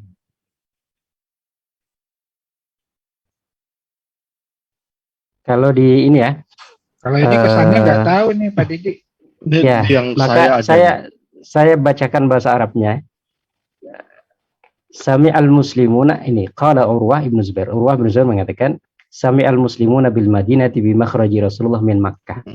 Orang-orang muslim mendengar bahwasanya Rasulullah sudah keluar dari Makkah. Fakanu yaghduna kulla ghadatin ilal harrah. Kemudian mereka tuh setiap kali mereka keluar, artinya yang didengar mereka adalah keluarnya Rasulullah dari Makkah. Nggak tahu terjemahannya gimana? Agak ke bawah gitu. Sama Senin ini, ya. Nah, jadi bertepatan dengan tanggal ini. Abdul Muttalib tatkala orang Muslim di Madinah mendengar kabar tentang Rasulullah dari Makkah, artinya keluar. Kalau di bahasa Arabnya itu disebutkan kharaja bima kharaji Rasulillahi min Makkah. Jadi mereka mendengar Rasulullah keluar dari Makkah. Maka setiap pagi mereka keluar menuju tanah lapang menunggu kedatangan beliau. Allah alam, makanya tadi kemungkinan untuk informasi beliau keluar dari Makkah. Nah, mungkin perjalanan dulu itu mungkin nggak tahu lah, orang-orang zaman dulu kan tahu ya perjalanan itu ya sekitar 7 hari kalau seumpamanya kan. Artinya kalau seharusnya 7 hari itu Rasul sudah nyampe dong gitu. Tapi karena tadi ya perjalanannya ya beliau ke Gua Hiro ke Gua Thur aja 3 hari kan. Kemudian beliau perjalanan itu ke selatan dulu, baru kemudian ke utara. Sehingga mereka mengira ini mungkin di hari ke-7 atau ke-8 itu seharusnya sampai. Tapi ternyata sampai 2 hari. Lebih dari itu gitu. Tapi wallahu alam tadi ini kan kita perkiraan karena kita berbicara sejarah yang seperti itu ya. Karena informasi juga nanti akan berita tanya juga, informasi itu dari siapa gitu. Mereka tahu Rasulullah sudah keluar, ini informasi dari siapa kan? Kita tidak tahu juga. Ketika Rasulullah di Kuba, jika informasi dari siapa kan? Kemungkinan kalau di Kuba kan mungkin agak dekat informasi. Beliau berada di Kuba selama 4 hari. Senin, Selasa, Rabu, Kamis. Wallah alamnya mungkin ada informan-informan, iya kan? Ya karena Rasulullah juga menyiapkan siasat untuk keluar ini serampangan gitu ya. Sampai ini yang tadi ditanyakan Pak ini Dirman. Salawat ini kan. Ya, memang ada nanti salawat Thala al-Badru alaina itu kan. Ini nih, purnama telah terbit. Di akhir. Thala al-Badru alaina. Ini. Nah, cuman tadi kan Pak Dirman tadi kan tanyanya itu apakah 4 bulan itu kan karena tadi ya sejak diizinkan untuk hijrah itu sampai Rasulullah hijrah anggaplah 4 bulan untuk persiapan tadi ya, anggaplah 4 bulan sambil menunggu sahabat-sahabat Rasulullah untuk keluar. Apakah mereka tuh nunggu selama 4 bulan tuh keluar terus karena untuk bahwasanya sahabat-sahabat yang ada di Madinah itu memang menunggu kedatangan Rasulullah itu memang ada gitu. Apakah selama 4 bulan itu atau tadi ketika mereka mengira ini sudah hari kedatangan Rasulullah karena informasi keluarnya Rasulullah. Nah, kita tidak tahu. Tapi kalau menurut saya sih nggak selama itulah ya, istilahnya nggak selama sampai 4 bulan gitu. Karena ya mungkin beberapa hari saja di sini. Fakanu yaqduna kulla ghadatin ilal harra. Mereka ini setiap hari ini beberapa hari kan enggak tahu juga gitu. Ya. Wallahu a'lam. Ya, makasih Ustaz. Ya, sama-sama. Oke. Ada lagi yang mau bertanya? Jauhan tapi tanyanya nih. Iya. Kita ngikutin nih. Kita baca dulu lagi ya Mas Imam. Dibantu Mas Imam. Oke, Pak. Ini yang parlemen ya. Ya, ya. Parlemen Quraisy di Darun Nadwah. Setelah orang-orang musyrik mengetahui para sahabat Rasulullah SAW pergi meninggalkan Makkah dengan memboyong keluarga, anak-anak, dan harta benda mereka untuk bergabung dengan Aus dan Khosraj di Madinah, sulit digambarkan bagaimana kekhawatiran dan kegundahan yang menghantui mereka. Tak sekalipun sebelumnya mereka merasakan kegundahan seperti itu. Di hadapan mereka terpampang bahaya besar yang bisa mengancam kehidupan ekonomi dan paganisme mereka. Mereka tahu persis bagaimana kepribadian Muhammad SAW yang sangat handal dalam mempengaruhi orang lain, di samping kredibilitas kepemimpinan dan kesempurnaan bimbingannya. Sementara para sahabatnya juga memiliki semangat yang membara, tunduk, siap berkorban membela beliau. Aus dan Khosraj sendiri memiliki kekuatan yang bisa diandalkan. Mereka memiliki orang-orang pintar yang dikenal suka perdamaian dan kebaikan. Benih-benih kedengkian di antara Aus dan Khosraj juga sudah mulai menghilang. Setelah sekian lama kedua belah pihak mengalami kepahitan perang yang terus berlarut-larut. Mereka juga menyadari posisi Madinah yang sangat strategis dalam sektor perdagangan karena menjadi jalur kafilah yang melewati pesisir Laut Merah menuju ke Syam. Omset perdagangan penduduk Mekah ke Syam ini bisa mencapai 4 juta dinar emas setiap tahunnya. Belum lagi penduduk Taif dan lain-lainnya. Kelancaran perdagangan ini sepenuhnya bergantung kepada faktor keamanan perjalanan kafilah. Siapapun orang Quraisy tentu menyadari bahaya besar yang mengancam jika dakwah Islam bermarkas di Yasrib dan penduduknya bergabung untuk menghadapi pihak lain. Bahaya yang mengancam eksistensi mereka terasa bertumpuk-tumpuk. Oleh karena itu, mereka berusaha mencari sarana yang paling efektif untuk menyingkirkan bahaya ini, yang sumbernya adalah pembawa bendera dakwah Islam yang tidak lain adalah Muhammad. Pada hari Kamis, tanggal 26 Safar, tahun 14 dari Nubuwah, bertepatan dengan tanggal 12 September tahun 622 Masehi, atau kira-kira selang 2 bulan, setengah setelah Baiat Aqobah Kubro, maka diadakan pertemuan anggota Parlemen Makkah di Darun Nadwah, yang dimulai sejak pagi hari. Ini merupakan pertemuan yang paling penting dalam sejarah mereka, yang dihadiri para wakil dari setiap kabilah Quraisy. Mereka mengkaji langkah yang paling jitu untuk menghabisi pembawa bendera dakwah Islam secara tepat dan memotong pancaran sinarnya dari permukaan bumi. Wajah-wajah yang muncul di pertemuan yang sangat penting ini adalah para wakil dari seluruh kabilah Quraisy, yaitu 1. Abu Jahal bin Hisham dari kabilah Bani Makhzum, 2. Jubair bin Mut'im dan Tu'aimah bin Adi serta Al-Harith bin Amir dari Bani Naufal bin Abdi Manaf. 3. Syaiban dan Utbah Ana Robi'ah serta Abu Sufyan bin Harb dari Bani Abdi Syams bin Abdi Manaf. 4. An-Nadir bin Al-Harith bin Al-Harith dari Bani Abdiddar, yaitu yang pernah menimpukkan isi perut hewan yang sudah disembelih kepada beliau. 5. Abul Bakhtari bin Hisham, Zam'ah bin Al-Aswad, dan Hakim bin Hizam dari Bani Asad bin Abdul Uzza. 6. Nubih dan Munabbih anak Al-Hajjaj dari Bani Sam. 7.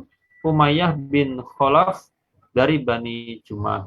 Tatkala mereka datang ke Darun Nadwah, pada waktu yang telah ditetapkan, tiba-tiba muncul seorang yang sudah tua mengenakan pakaian yang tebal, berdiri di ambang pintu.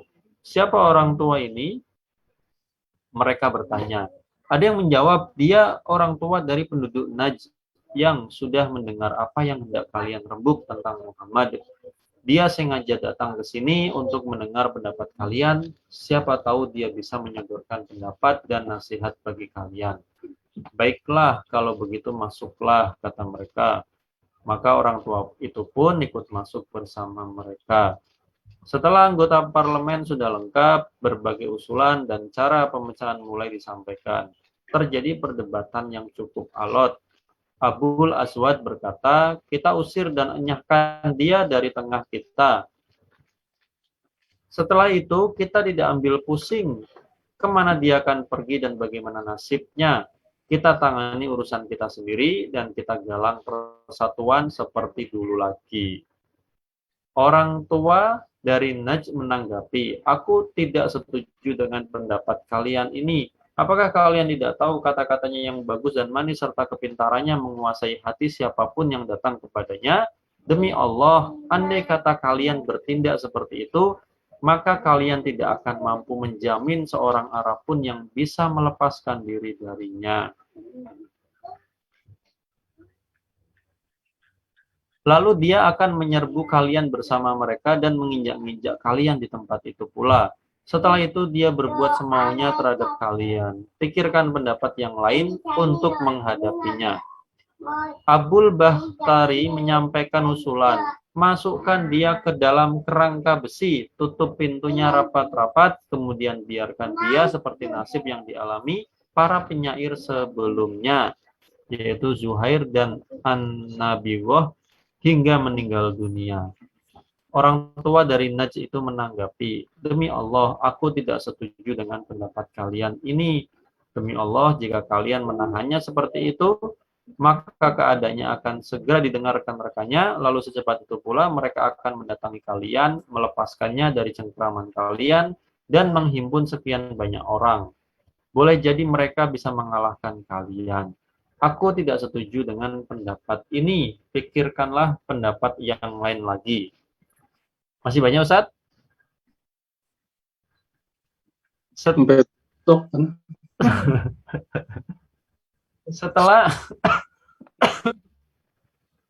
Setelah dua usulan ini ditolak, maka ada satu usulan lagi yang kemudian diterima semua anggota parlemen Quraisy. Usulan ini disampaikan penduduk Mekah yang paling jahat, Abu Jahal bin Hisham. Dia berkata, demi Allah, aku mempunyai satu pendapat yang kujamin pasti akan kalian laksanakan. Apa pendapatmu, wahai Abul Hakam? Tanya mereka. Menurutku, kita tunjuk salah seorang yang gagah perkasa, berdarah bangsawan, dan biasa menjadi penengah dari setiap kabilah. Masing-masing pemuda kita beri pedang yang tajam, lalu mereka harus mengepungnya, kemudian menebas Muhammad dengan sekali tebasan, layaknya tebasan satu orang hingga dia meninggal. Dengan begitu kita bisa merasa tenang dari gangguannya. Jika mereka berbuat seperti itu, maka darahnya bercecer di semua kabilah, sehingga Bani Abdi Manaf tidak akan sanggup memerangi semua kaumnya. Dan dengan lapang dada mereka akan menerima keadaan ini, dan kita pun bisa menerimanya. Orang tua dari Najd menanggapi, aku setuju dengan pendapat ini dan tidak kulihat pendapat yang lain. Akhirnya, parlemen Mekah menyetujui usulan yang jahat ini dengan suara bulat. Lalu setiap anggota parlemen pulang ke rumah masing-masing dan bersiap-siap melaksanakan persetujuan ini seketika itu pula. Oke, selesai kayaknya. Sudah ya. Agak panjang nih. Karena kalau dipotong nggak enak kayaknya. Ya, ceritanya udah habis. Jadi selesai tadi karena orang-orang pembesar-pembesar Mekah lah terutama ya. Melihat ya sahabat-sahabat Muhammad sudah tidak ada dan mereka dapat informasi mereka pergi ke Madinah tempat yang subur, perdagangan orang-orang Mekah ke Syam akan terganggu dan nanti terbukti ketika penyebab dari perang Badar itu kan ya salah satunya itu ya karena nanti dihadang di sana, artinya secara ekonomi mereka terancam. Selain juga secara kekuatan politik, juga secara itu tadi ya, keyakinan mereka juga terancam begitu. Maka mereka, oke, kita harus menetapkan sesuatu. Nah, orang Arab, orang Mekah ketika itu dia punya apa namanya, kantor dewan, kantor DPR-nya itu namanya Darun Nadwah, tempat perkumpulan. Nah, disitulah mereka menetapkan perkara-perkara pentingnya untuk mereka ambil bagi masyarakat Arab ketika masyarakat Mekah ketika itu. Nah, ini mereka kemudian musyawarah. Nah, ada orang tua tadi, orang tua itu adalah iblis sebenarnya. Iblis yang menyerupai orang tua tadi. Nah, ada 2 kali iblis itu datang langsung membantu orang-orang musyrikin. Yang pertama ketika musyawarah untuk menjegal Rasulullah dalam hijrah beliau ini. Yang kedua ketika perang Badar. Dan nanti perang Badar itu ketika kalah mereka lari itu iblis itu ya. Artinya ini peristiwa yang sangat penting sehingga iblis harus turun tangan gitu. Enggak cuman kroco-kroconya, dia sendiri yang harus turun tangan. Nah, dia menyerupai seorang tua. Kalau di buku bahasa Arabnya sebenarnya disebutkan, tapi kayaknya terjemahannya tadi nggak disebutkan ya. Kalau disebutkan kalau di perang Badar tuh Suraka bin Malik nanti kalau nggak salah. Menyerupai itu. Walamma ja'u ila darin nadwah hasabal mi'at i'taradahum iblisu fi hayati syaikhin jalil. Jadi ketika mereka ngumpul di Darun Nadwah, jadi ada usulan dari iblis yang dalam bentuk orang tua. Terjemahannya tadi kan kayaknya nggak disebut ya iblis ya. Makanya tadi Ustadz itu tahun berapa terjemahannya itu? Soalnya direvisi terus itu. Yang mana nih Pak? Buku Ar-Rahiq Maktum itu saya lihat, kalau buku saya revisi terakhir. Oh ya. Nah. Ini yang bisa saya dapatkan di internet. Karena memang udah lama berarti. Kita agak susah untuk menemukan. Nggak disebut iblisnya di situ. Di buku ada ini. Di awal-awal. Nah, tapi makanya saya cek juga. Nanti ada beberapa terjemahan yang tadi sudah saya cek juga. Ada beberapa kekeliruan ya. Sama-sama kita sambil ngecek apa namanya terjemahnya, karena kadang-kadang terjemah ini. Ini terjemahannya dia orang tua dari penduduk Najd. Ya, memang betul dia mengaku dari Najd. Ya kan? Dia mengaku dari Najd, tapi nggak disebutkan iblisnya tadi deh. Nggak disebutkan iblisnya. Iblis tapi dia iblis yang menyerupai kita. Nah, jadi iblis benar-benar berkontribusi terhadap upaya pembunuhan Nabi Muhammad SAW. Nah, maka usulan-usulan itu disebutkan juga dalam Al-Quran di surat Al-Anfal ayat 30. Kalau antum mau baca, wa idh yamkuru bikal ladzina kafaru liyuthbituka aw yaqtuluka aw yukhrijuk. Dan ingatlah Muhammad ketika orang-orang kafir Quraisy memikirkan tipu daya terhadapmu untuk apa? Usulan pertama nangkap, disekap tadi ya, dimasukkan ke tempat besi kemudian ya dibiarin sampai mati gitu.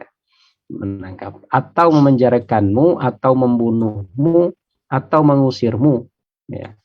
Mengusir tadi kan ada usulan yang pertama tadi kan diusir. Tapi iblis pintar. Kalau kamu usir ya justru dia akan dapat pengikut dari luar. Ya. Kalau kamu sekap, kamu penjara tadi, maka ya pengikutnya akan mengeluarkan. Maka satu-satunya cara adalah dibunuh. Dan ini Abu Jahal, idenya Abu Jahal dan disetujui oleh iblis. Dan Abu Jahal memang cerdas. Abu Jahal itu kan tadi disebut di situ ya, Abul Hakam. Dia itu sebelum Islam, dia punya julukan Abul Hakam ini. Di halaman ke 183. Abul Hakam itu bapak kebijaksanaan. Karena aslinya dia cerdas. Kalau nggak cerdas nggak jadi pemimpin ya. Nah, tapi kemudian ya setelah Islam datang, dia seakan-akan kok nggak mikir lagi gitu. Maka dijuluki Abu Jahal oleh Rasulullah SAW. Ya untuk dalam tanda petik juga untuk menghinakan dia. Ya kan? Abul Hakam. Maka di sini apa pendapatmu wahai Abul Hakam? Nah dia bukan hanya mengusulkan untuk membunuh, tapi cara membunuhnya juga harus dipikirkan. Karena kalau satu orang yang membunuh berantem nanti, artinya perang antar suku. Walaupun nggak semua keluarga Nabi Muhammad itu beriman kepada Nabi Muhammad, tapi orang Arab ketika itu kan kesukuannya tinggi, ya kan? Nah, unsur akhaka zaliman aw madluman itu ada. Jadi tolonglah saudaramu dizalimi maupun menzalimi. Menzalimi pun harus dibantu gitu karena saking tasubnya. Maka dia mikir juga kalau seumpamanya satu orang yang bunuh nanti keluarga besarnya Muhammad akan minta balas dendam. Tapi kalau semua suku mengutus setiap orang yang kuat, kemudian membunuh dalam satu kali pukulan, yang semua kena, nggak akan berani berhadapan dengan banyak suku. Artinya kalaupun berhadapan akan kalah. Akhirnya disetujui oleh iblis. Setelah disetujui iblis, ya semuanya setuju. Nah, ini kisah bagaimana ya apa namanya Allah menyampaikan kan, wayamkuruna, mereka bikin makar. Makar itu siasat. Kalau secara bahasa, makar itu siasat yang disusun di waktu malam, gitu. Makar itu. Ya. Tapi sekarang kan bukan hanya malam. Ya, artinya suatu siasat yang disusun atas ketidaktahuan orang yang akan ditimpakan keburukan itu. Wayamkuruna wayamkurullah. Mereka bikin makar, tapi Allah gagalkan makarnya. Dengan cara Allah utus Jibril ngasih tahu kepada Nabi Muhammad bahwasanya akan ada upaya pembunuhan, dan itu ada di kisah selanjutnya. Wallahu khairul makiri. Dan Allah ya sebaik-baik pembalas tipu daya. Allah sebaik-baik pembalas makar. Wallahu a'lam. Oke, Pak Adi. Silakan, ada diskusi ya. Sedikit Ustaz. Oh, silakan. Itu mereka pun kalau tadi kayak misalnya bersumpah memakai demi Allah gitu ya Ustaz ya. Tapi kok mereka nggak mengimani Nabi Muhammad ya? Jadi orang-orang Arab ini kan ketika itu mereka musyrik, dalam artian mereka itu menyembah Allah tapi menyembah dengan yang lainnya. Jadi mereka mengakui Tuhan mereka. Maka mereka mengatakan wa ma yuqarribuna illallahi zulfa. Illa liyuqarribuna illallahi zulfa. Kami sebenarnya nggak nyembah berhala itu kok, gitu. Tapi kami nyembah berhala supaya mendekatkan kepada Allah. Jadi mereka juga meyakini adanya Allah. Kesyirikan ini kan ada. Dulu kesyirikan itu cuma dua sebenarnya. Pertama, menyembah selain Allah. Benar-benar menyembah bukan Allah gitu. Nyembah batu, nyembah patung, nyembah pohon. Nggak nyembah Allah sama sekali. Yang kedua, menyembah Allah tapi juga menyembah selain Allah. Itu juga kesyirikan. Ya, sekutu kan, menjadikan Allah sebagai sekutu. Artinya dia meyakini Allah Tuhan tapi menjadikan sekutu, artinya selain Allah juga. Yang ketiga sekarang ada ya paham ateisme yang nggak menuhankan Tuhan sama sekali, atau nggak percaya Tuhan. Itu juga masuk bagian dari musyrik. Tapi kalau zaman dulu, wallahu alam, katanya sih zaman dulu itu nggak ada orang itu yang nggak percaya Tuhan. Karena dalam hati setiap orang itu ada Tuhan. Maka ada satu penjelajah dari Yunani, siapa? Saya agak lupa. Dia mengatakan, saya menjelajah banyak tempat. Saya sering menemukan tempat itu nggak ada istana. Tapi saya nggak pernah menemukan suatu tempat yang nggak ada tempat ibadah. Ya. Artinya di suatu kawasan nggak pernah ada yang saya jelajah itu nggak ada tempat ibadah. Artinya bahwasanya perasaan adanya Tuhan, adanya zat yang diagungkan itu sudah ada di hati setiap orang. Maka di Al-Quran itu nggak pernah menyebutkan keberadaan Tuhan. Al-Quran itu menyebutkan Tuhan yang benar adalah Allah. Karena keberadaan Tuhan itu sudah ada di hati setiap orang. Nah, orang-orang Arab ketika itu, mereka meyakini Allah sebagai Tuhan mereka, tetapi mereka menyekutukan dengan yang lainnya. Mereka beranggapan berhala-berhala itu mendekatkan kepada Allah, atau mereka menyembah berhala itu juga menyembah Allah Subhanahu wa Ta'ala. Maka mereka juga terbiasa dengan menggunakan wallahi gitu. Kalau iblis gimana? Ya iblis itu ya yakin dengan Allah gitu. Iblis sebenarnya nggak menyekutukan Allah karena iblis tahu Allah, tetapi iblis tidak mau nurut dengan perintah Allah ya. Yang tadi saya ingatkan wallahi iblis yang mengatakan. Wallahu a'lam. Orang kafir Quraisy itu tauhid rububiyahnya ada, ilahiyahnya nggak ada. Ya, tauhid uluhiyah. Ada sebagian yang membagi tauhid tiga tadi. Rububiyah dengan uluhiyah. Ya, dianggapnya tauhid rububiyahnya ada, mengakui Allah sebagai apa yang wala in sa'altahum man khalaqas samawati wal ardh la yaqulunallah, semua menjawabnya Allah. Betul. Ya, betul Pak Didi. Begitu Ustaz Imam? Ya, terima kasih Ustaz. Ya. Sekarang juga istilahnya kalau orang-orang Arab sekarang ya orang Yahudi atau orang Nasrani Arab juga wallahi juga gitu. Wallahi. Bahkan orang ateis pun kadang-kadang wallahi, wallahi, karena itu sudah menjadi suatu ucapan yang apa ya? Ya, bukan lagi ini ya, kayak ucapan yang sudah menjadi ya Bahasa pembicaraan hari-hari. biasa. Kata-kata yallah itu juga dari kata ya Allah artinya. Ya, aslinya Saya kan baru tahu. Allah. Yallah. Yalah. Akhirnya yallah. Orang-orang Dia ngusir orang pakai kata-kata yalah. Tapi yalah itu artinya ya Allah sebenarnya potongannya. berarti orang ateis juga kan, kalau orang Arab dia pakai yallah juga. Yalah. Ayo. Allahu a'lam. Inilah Pak Adi. Lanjut, Mas Andri bisa bantu? Instruksikan aja lah Pak Adi, jangan dibantu-bantu. Iya, maksudnya dengan minta tolong. Terus turit. Baik. Bismillahirrahmanirrahim. Rasulullah hijrah. Setelah ada ketetapan yang bulat untuk menghabisi Nabi Shallallahu Alaihi Wasallam, Jibril turun kepada beliau membawa wahyu dari Allah, seraya mengabarkan persekongkolan Quraisy dan bahwa Allah sudah mengizinkan beliau untuk pergi, serta menetapkan waktu hijrah, seraya berkata, janganlah engkau tidur di tempat tidurmu malam ini seperti biasanya. Pada tengah hari, Nabi Shallallahu Alaihi Wasallam menemui Abu Bakar agar menyertainya dalam hijrah. Aisyah menurunkan kejadian ini dengan berkata, tatkala kami sedang duduk-duduk di rumah Abu Bakar pada pagi hari, tiba-tiba ada seseorang yang berkata kepada Abu Bakar, ini adalah Rasulullah yang mengenakan kain penutup wajah. Tidak biasanya beliau menemui kita pada saat-saat seperti ini. Abu Bakar berkata, demi ayah dan ibuku menjadi jaminannya.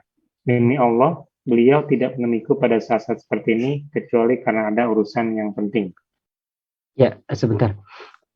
Ini kan dikatakan ya, tatkala sudah ada pagi hari. Sebenarnya bukan pagi hari, di siang hari. Jadi kalau bahasa Arabnya fi nahri dhahirah, di siang hari, zuhur. Ya, di waktu-waktu mendekati zuhur ya, di pertengahan hari. Di sini bilangnya tengah hari, Ustaz. Tengah hari apa pagi hari? Tengah hari. Tatkala kami sedang duduk-duduk di rumah Abu Bakar pada pagi hari. Pada pagi hari. Ya kan? Oh, ya, betul. Di depannya pada tengah hari Nabi menemui Abu Bakar. Tiba-tiba, nah itulah. Nggak sinkron ini. Ini terjemahan yang tadi. Tapi tidak apa-apa lah, kita tahu ya. Kak, saya cek juga dengan terjemahan bahasa Arab. Berarti duduknya dari pagi sampai siang hari. Gitu.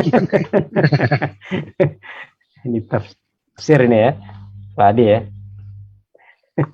Ya silakan Pak Andri. Iya. Setelah tiba di depan rumah Abu Bakar, beliau meminta izin, lalu masuk rumah setelah Abu Bakar mengizinkannya. Rasulullah Shallallahu Alaihi Wasallam bersabda ke Abu Bakar, pergilah dari tempatmu ini. Ini suatu kehendak yang justru bisa mengakibatkan kematian. Demi ayahku menjadi jaminanmu, wahai Rasulullah, kata Abu Bakar. Beliau bersabda, aku sudah diizinkan pergi. Demi ayahku menjadi jaminanmu, wahai Rasulullah, apakah harus menyertai engkau? Tanya Abu Bakar. Ya, jawab Rasulullah. Setelah merancang langkah-langkah untuk hijrah, maka beliau kembali lagi ke rumahnya menunggu datangnya malam. Ya, ini tadi kan siang ya. Jadi Rasulullah tuh biasanya ke rumah Abu Bakar tuh pagi atau sore. Gitu. Maka tadi Aisyah mengatakan nggak biasanya Rasulullah datang waktu siang-siang begini gitu, tengah hari kan. Berarti ada peristiwa, ada perkara yang penting yang mau disampaikan. Nah, kemudian ya selesai itu pulang lagi, kemudian malam hari ya, artinya membuat suatu siasat lah ya kan. Baru malam hari. Ya, silakan. Ya, gantian apa lanjut? Oke. Sebentar, Ustadz, ini kok dari tadi ngelihatnya gini. Demi ayahku menjadi jaminanmu. Demi apa nih? Ayah dan ibuku menjadi jaminanmu. Ini kok bukan demi Allah ya? Iya. Itu demi Allah ya. Itu perkataan orang Arab ya. Jadi bi abi wa ummi, bi abi demi bapakku. Fiduka abi wa ummi. Fadaka ya. Fadaka. Jadi fadaka ruhi, aku rela menjadikan ruhku itu tebusan. Fidyah ya. Artinya Aku rela. Jadi Kalau itu yang demi-demi kan demi Allah, demi Allah. Ini ya, demi selain Allah itu boleh. Berarti. ya, tapi dalam artian yang seperti ini. Artinya karena saking cintaku kepadamu Rasulullah, maka aku rela menembus bapakku tuh gitu. Gitu maksudnya. Istilah bahasa Arab Padi artinya bukan demi itu istilahnya. Fidaka abi wa ummi itu aku serahkan bapak dan ibuku untukmu. Gitu. Aku tebuskan bapak dan ibuku untukmu. Tapi cuma istilah. Jadi kayak apa ya? Kayak hiperbola. Dia rela bapak sama ibunya mati demi ini gitu. Kok nggak dia yang mati ya, bapaknya dikorbanin? Itulah bahasa itu, makanya kultur itu. Katanya karena bapaknya itu lebih berharga dari diri dia gitu. Oh gitu ya. Maka yang paling berharga bagiku tuh rela aku korbankan untuk. Maka bahasa Arabnya bi abi wa ummi, bi abi demi. Kalau terjemahan letter luck-nya demi bapakku, demi. Artinya aku rela bapakku tuh jadi korban. Yang penting untuk menjadi ransom, malah jadi tebusan. Aku rela bapakku dan ibuku, fiduka abi wa ummi. Dan Rasulullah cuma sekali menyebut itu ke sahabat. Abu Talha. Ya. Ya, itu uslub seperti itu, ya Allah gitu. Wallahi ya, itu sudah menjadi uslub ya, kalimat yang ya udah biasa diucapkan oleh bahasa orang Arab. Maka para ulama mengatakan sumpah-sumpah yang tidak dimaksudkan dalam artian sumpah ada masalah. Dalam Al-Quran dikatakan la yu'akhidhukumullahu bil-laghwi fi aymanikum walakin yu'akhidhukum bima aqadtumul ayman. Jadi Allah nggak mengambil kalau semuanya memang itu ucapan yang tidak dimaksudkan. Maka orang Arab terbiasa wallahi, tapi ketika dia seumpamanya mengingkari itu, dia nggak harus bayar tebusan sumpah. Kan ada kafarat sumpah ya. Karena maksud dia itu bukan sumpah gitu. Karena itu bahasa apa Ustaz? Budaya. Ya, bahasa biasa yang ketika orang mengatakan itu bukan maksudnya sumpah. Wallahi gitu. Nah, maka nggak dianggap sebagai sumpah. Artinya karena kalau orang sumpah itu kan dia ketika mengingkari sumpah itu kan harus ditebus. Nah, fakafaratu it'amu 'asharati masakin, memberi makan 10 fakir miskin. Nah, tapi ketika tadi ya wallahi ya biasa pembicaraan wallahi itu artinya apa sih? Demi Allah ya. Nah. Makanya dengan dalil ini ada beberapa ulama yang menyebut mengucapkan selamat Natal itu diperbolehkan karena dia dalam bentuk kultur, bukan dalam bentuk pengakuan akidah. Ada yang menggunakan ini karena itu tadi. Karena fiduka abi wa umi itu artinya aku rela bapak dan ibuku mati demi kamu. Itu kan bukan untuk dieksekusi tapi untuk lebih pernyataan saja. Lip service. Karena bagian dari budaya, jadi kayak budaya. Ya, kalau bahasa Arabnya mujamalah. Jamalah itu ngambil hati orang. Gitu, maka ya tadi ya mengucapkan selamat Natal itu ada sebagian yang bolehkan karena sebagai bentuk ngambil hati saja. Nggak diyakini dalam hati. Nggak diyakini, iya. Wallahu a'lam. Oke. Lanjut ya. Mas Andri mau lanjutkan baca? Boleh. Sampai besok. Pengepungan rumah Rasulullah. Siang itu para pemuka Quraisy membuat persiapan untuk melaksanakan rencana yang sudah ditetapkan parlemen Makkah di Darun Nadwah pada pagi harinya. Untuk melaksanakan rencana ini ditunjuk 11 orang terkemuka di antara mereka, yaitu 1. Abu Jahal bin Hisham, 2. Al-Hakam bin Abul Ash, 3. Uqbah bin Abu Mu'aid, 4. An-Nadar bin Al-Harits, 5. Umayyah bin Khalaf, 6. Zam'ah bin Al-Aswad, 7. Tu'aimah bin Adi, 8. Abu Lahab, 9. Ubay bin Khalaf, 10. Nubi bin Al-Hajjaj, dan 11. Munabih Al-Hajjaj. Ibnu Ishaq menuturkan, pada permulaan malam itu mereka berkumpul di depan pintu rumah beliau, mengintip saat beliau sedang tidur lalu siap menghampirinya. Mereka sangat yakin rencana ini bisa berjalan mulus, sehingga Abu Jahal berdiri dengan pongah dan sombong.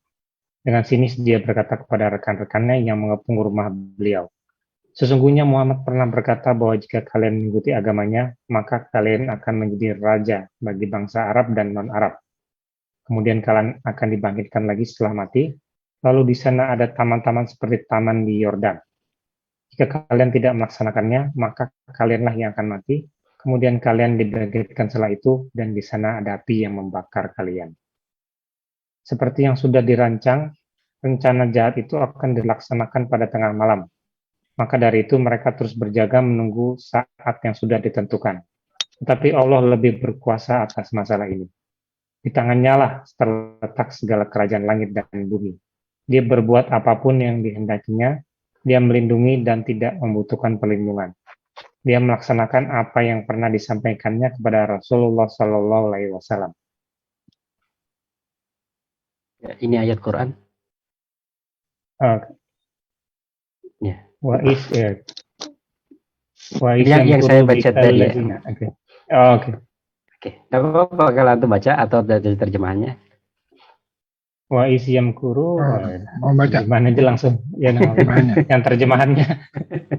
Dan ingatlah ketika orang-orang kafir Quraisy memikirkan daya upaya terhadapmu untuk menangkap dan memenjarakanmu atau membunuhmu dan mengusirmu.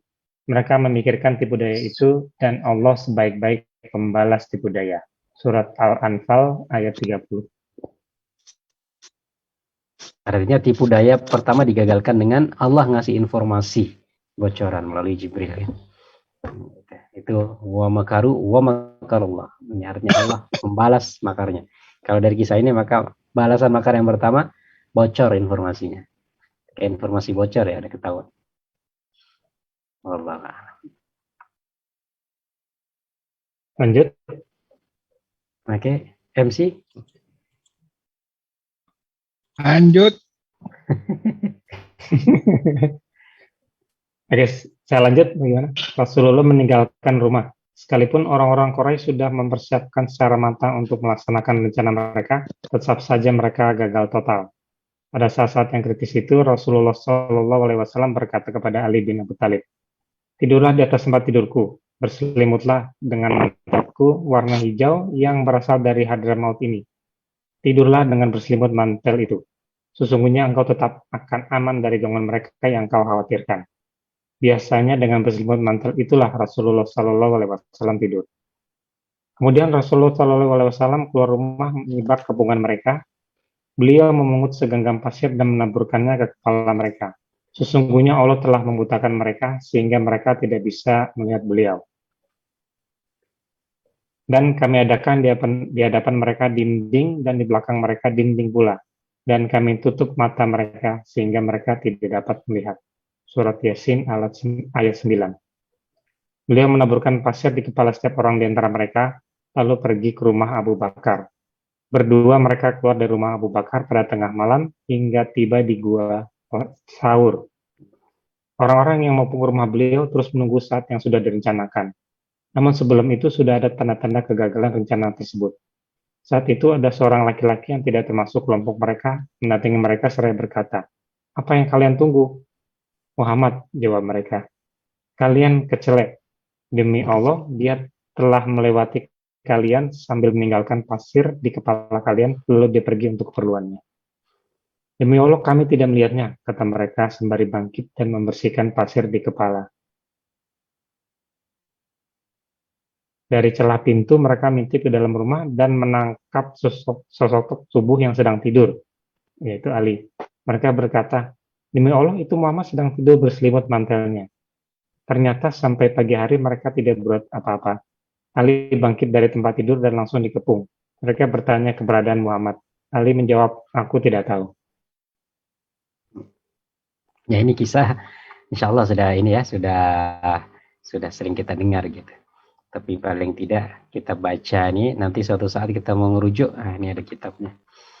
Nah, dengan kita membaca ini kan kita tahu kapan kita harus merujuk. Karena kita ini sering hanya sekedar mendengar atau ya mungkin dengar ceramah gitu ya, dengar kajian yang nggak langsung baca buku gitu. Sehingga mau ngerujuk kemana nanti kan ketika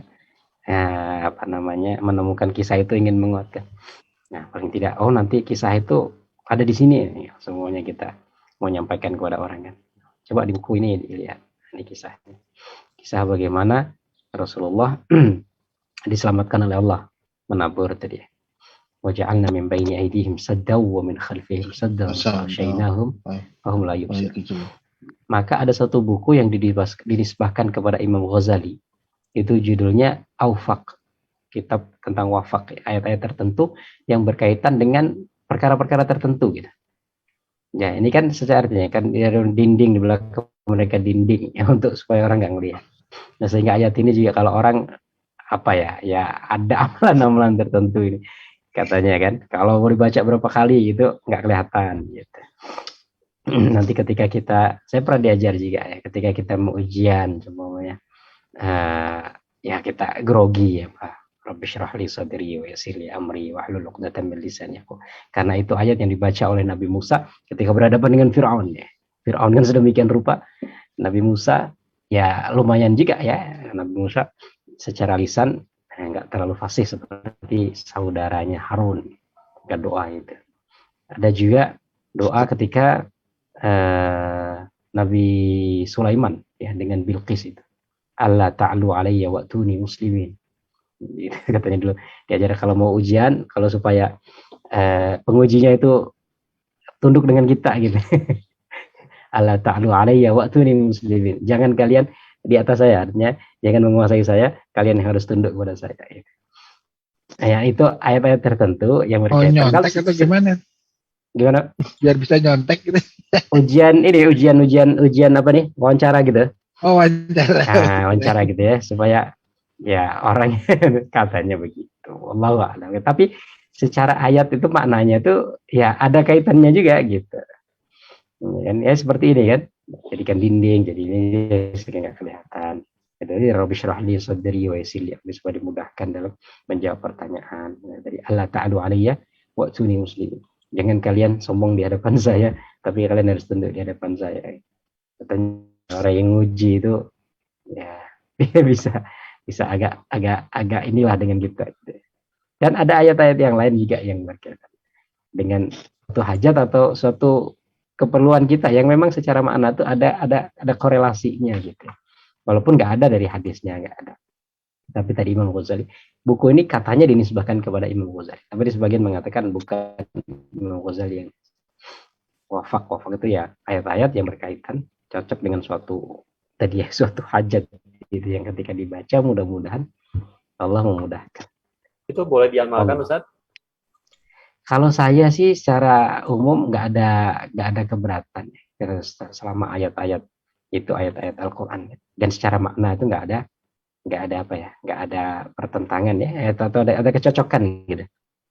Seperti kayak gini. Nah, masalah mujarab apa enggak wallahu alam, karena kadang-kadang suatu ayat itu diamalkan seseorang dia mujarab ya. Artinya maka ada istilah mujarobat. Mujarobat itu kan ada suatu amalan yang dilakukan oleh seseorang, dia mendapatkan hasil. Tapi dengan amalan yang sama, bacaan yang sama, ketika diamalkan orang belum tentu cocok. Gitu. Belum tentu membuahkan hasil seperti yang diamalkan oleh orang tadi. Sama kayak obat mungkin ya.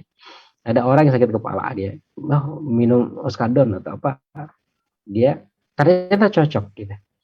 Nah, orang lain kan belum tentu cocok. Tapi kalau seumpamanya seorang saya sebetulnya dengan minum oskadon tadi sembuh kan, cobalah minum oskadon gitu. Nah, kalau saya paramek. Nah, kadang-kadang begitu. Jadi ada guru tuh, ya mungkin ada murid yang minta, ya guru, kiai, ya, apa ya kira-kira supaya mudah hafal gitu.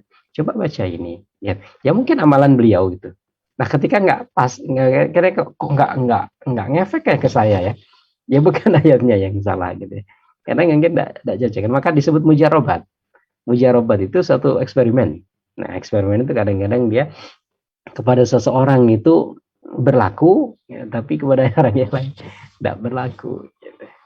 Nah, ayat-ayat begini kalau menurut saya wallah alam selama nggak bertentangan secara makna, gitu kan. Dan yang dibaca ayat-ayat Al-Quran ya sebagai bentuk doa juga. Makanya kayak Rabbi syrah li sadri wa yassir li amri. Itu kalau kita konteks ayat itu kan ya tadi dibaca oleh Nabi Musa ketika berhadapan dengan Firaun. Tapi ayat itu kemudian kita baca ketika kita mau pidato, kita baca, kita mau ujian, kita baca. kita mau hajat apa kita baca. Ya. Karena memang konteksnya seperti itu kan Ustaz, karena memang wa yassirli amri kan, wahlul uqdatan min lisani, supaya ngomong kita jelas. Yafqahu qauli, mereka fakih sama ini kita.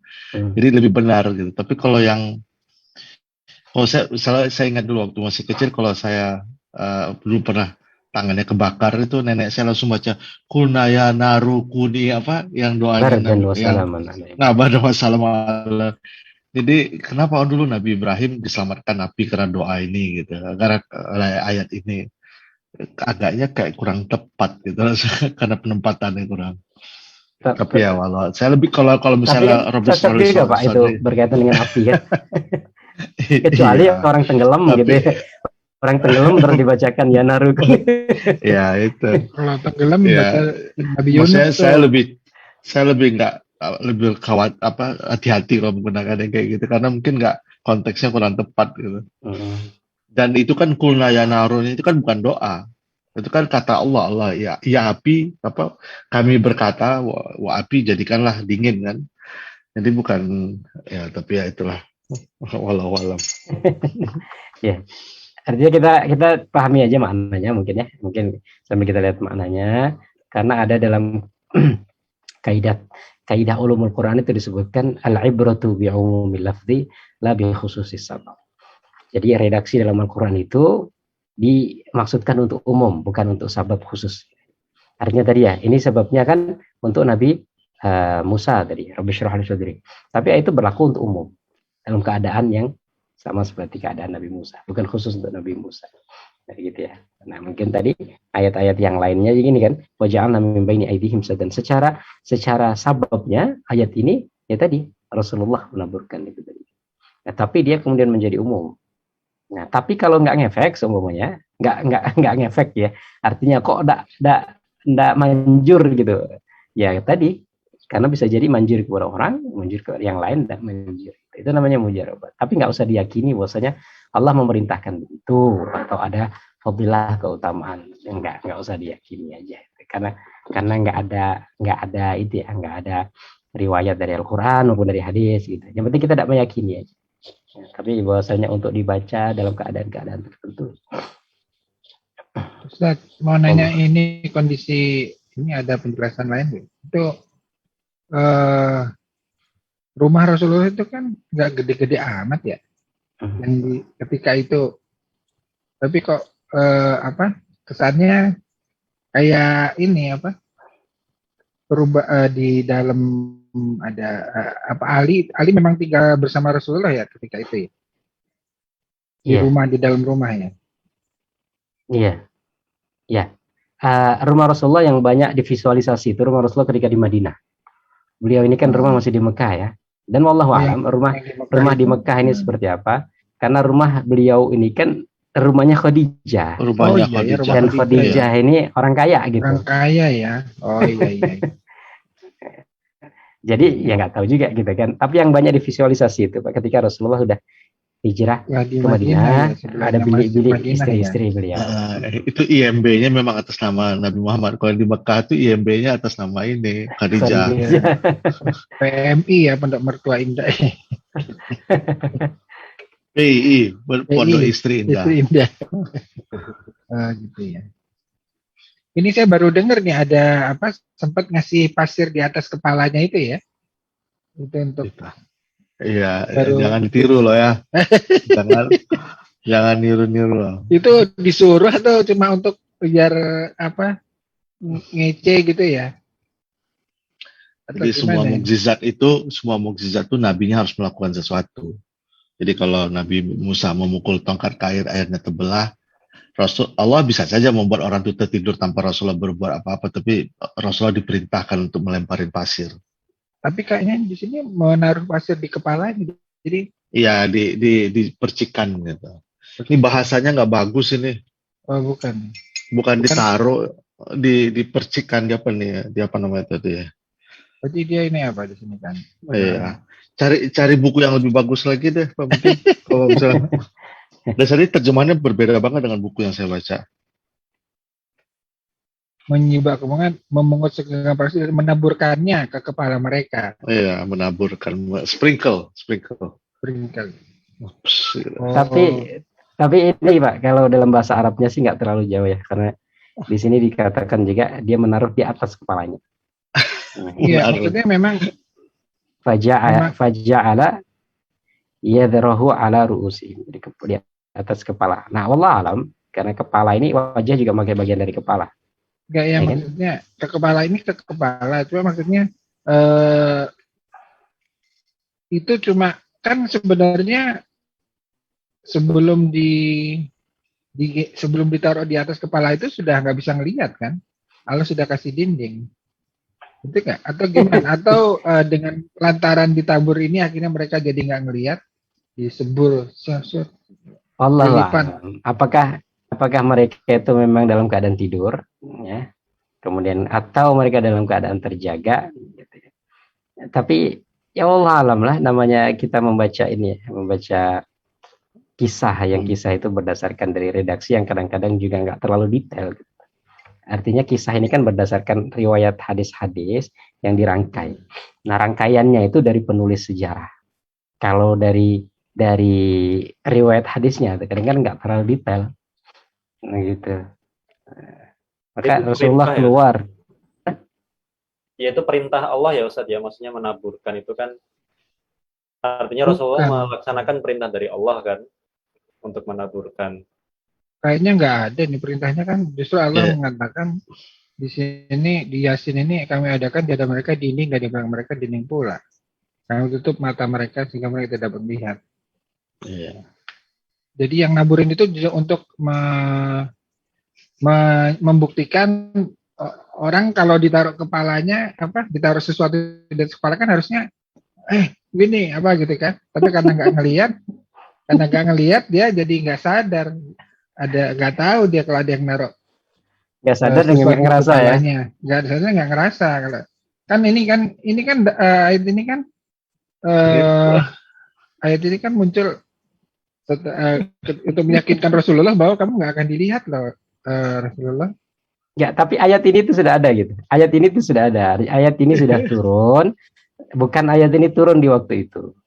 Bukan ya? Ya, ayat ini kan surat Yasin. Ayat ini sudah ada, tapi kemudian Rasulullah bacakan, ya kan? Karena maknanya sesuai dengan tadi. Faja'alna min baini aydihim saddan wa min khalfihim saddan fa aghshaynahum fa hum la yubsirun. Artinya ayat ini dibaca bukan turun ketika itu kemudian dibacakan. Bukan ya? Nah, ini kan lanjutan dari surat Yasin. Ya, enggak. Jadi tak pikir ketika untuk meyakinkan Rasulullah biar ayo berangkat aman nih, sudah aku tutup ini. Seperti itu enggak? Bukan gitu ya? Asbabun nuzulnya ya. Asbabun nuzul surat Yasin ini begitu enggak? Enggak, saya sih enggak. Enggak ada hubungannya ya? Nah, sama kayak semuanya orang baca Rabbi syrah li sadri, itu ayat sudah ada gitu. Nah, tapi amaliyahnya kita lakukan. Wa huwa yatlu. Jadi Rasulullah ketika naburkan tuh baca ini gitu, Pak. Oh gitu. Jadi sebenarnya ini saya baca bahasa Arabnya ya. Wa huwa yatlu. Ada dia sambil membaca. Faja'alahu yadharuhu ala ru'usihim. Rasulullah mengambil segenggam pasir ya, kemudian diletakkan di kepalanya, ya kan? Dan Allah membutakan pandangannya. Jadi Allah membuat dia itu nggak ngelihat, membuat mereka tuh nggak ngelihat. Ketika Rasulullah meletakkan itu nggak ngelihat. Wa huwa yatlu, dan Rasulullah membaca ayat ini. Gitu. Di sini nggak disebutkan ya. Makanya ketemuan yang ngaco. Di sini ini nggak yang saya disebutkan. jadi saya kira ini ada berita dulu dari Allah. Muhammad, tenang aja, aku sudah butakan ini. Tenang aja. Ayat ini dibaca. Maka tadi saya sampaikan, jadi ada ayat-ayat tertentu ketika dibaca dalam hajat-hajat tertentu itu. Oh gitu. Jadi ayat ini dibaca oleh Rasulullah sambil ditaburkan, waja'alna min baini aydihim sadda wa min khalfihim sadda fa aghshaynahum la yubsirun. Jadi tiru. Kalau ketemu barusan saya bisa juga berarti ya. Ya, bisa juga, makanya tadi. Karena ilmu hitam juga kadang-kadang pakai ayat Quran juga. Ustaz sudah 11:30 lebih nih. Iya. Ya Pak Adi. Kalau nggak Kayaknya kita lanjut terus, Pak. tahan di sini dulu ya. Iya nih, pindah dari rumah ke gua nih. Kita yang penting sekarang Rasulullah sudah keluar, alhamdulillah sudah keluar dari rumah. Dan kita akan lanjutkan perjalanan Rasulullah sampai ke Madinah di pekan berikutnya. Gitu ya teman-teman ya. Ini kita akhiri dulu malam hari ini. Ustaz, silakan kita tutup dengan doa. Ustaz.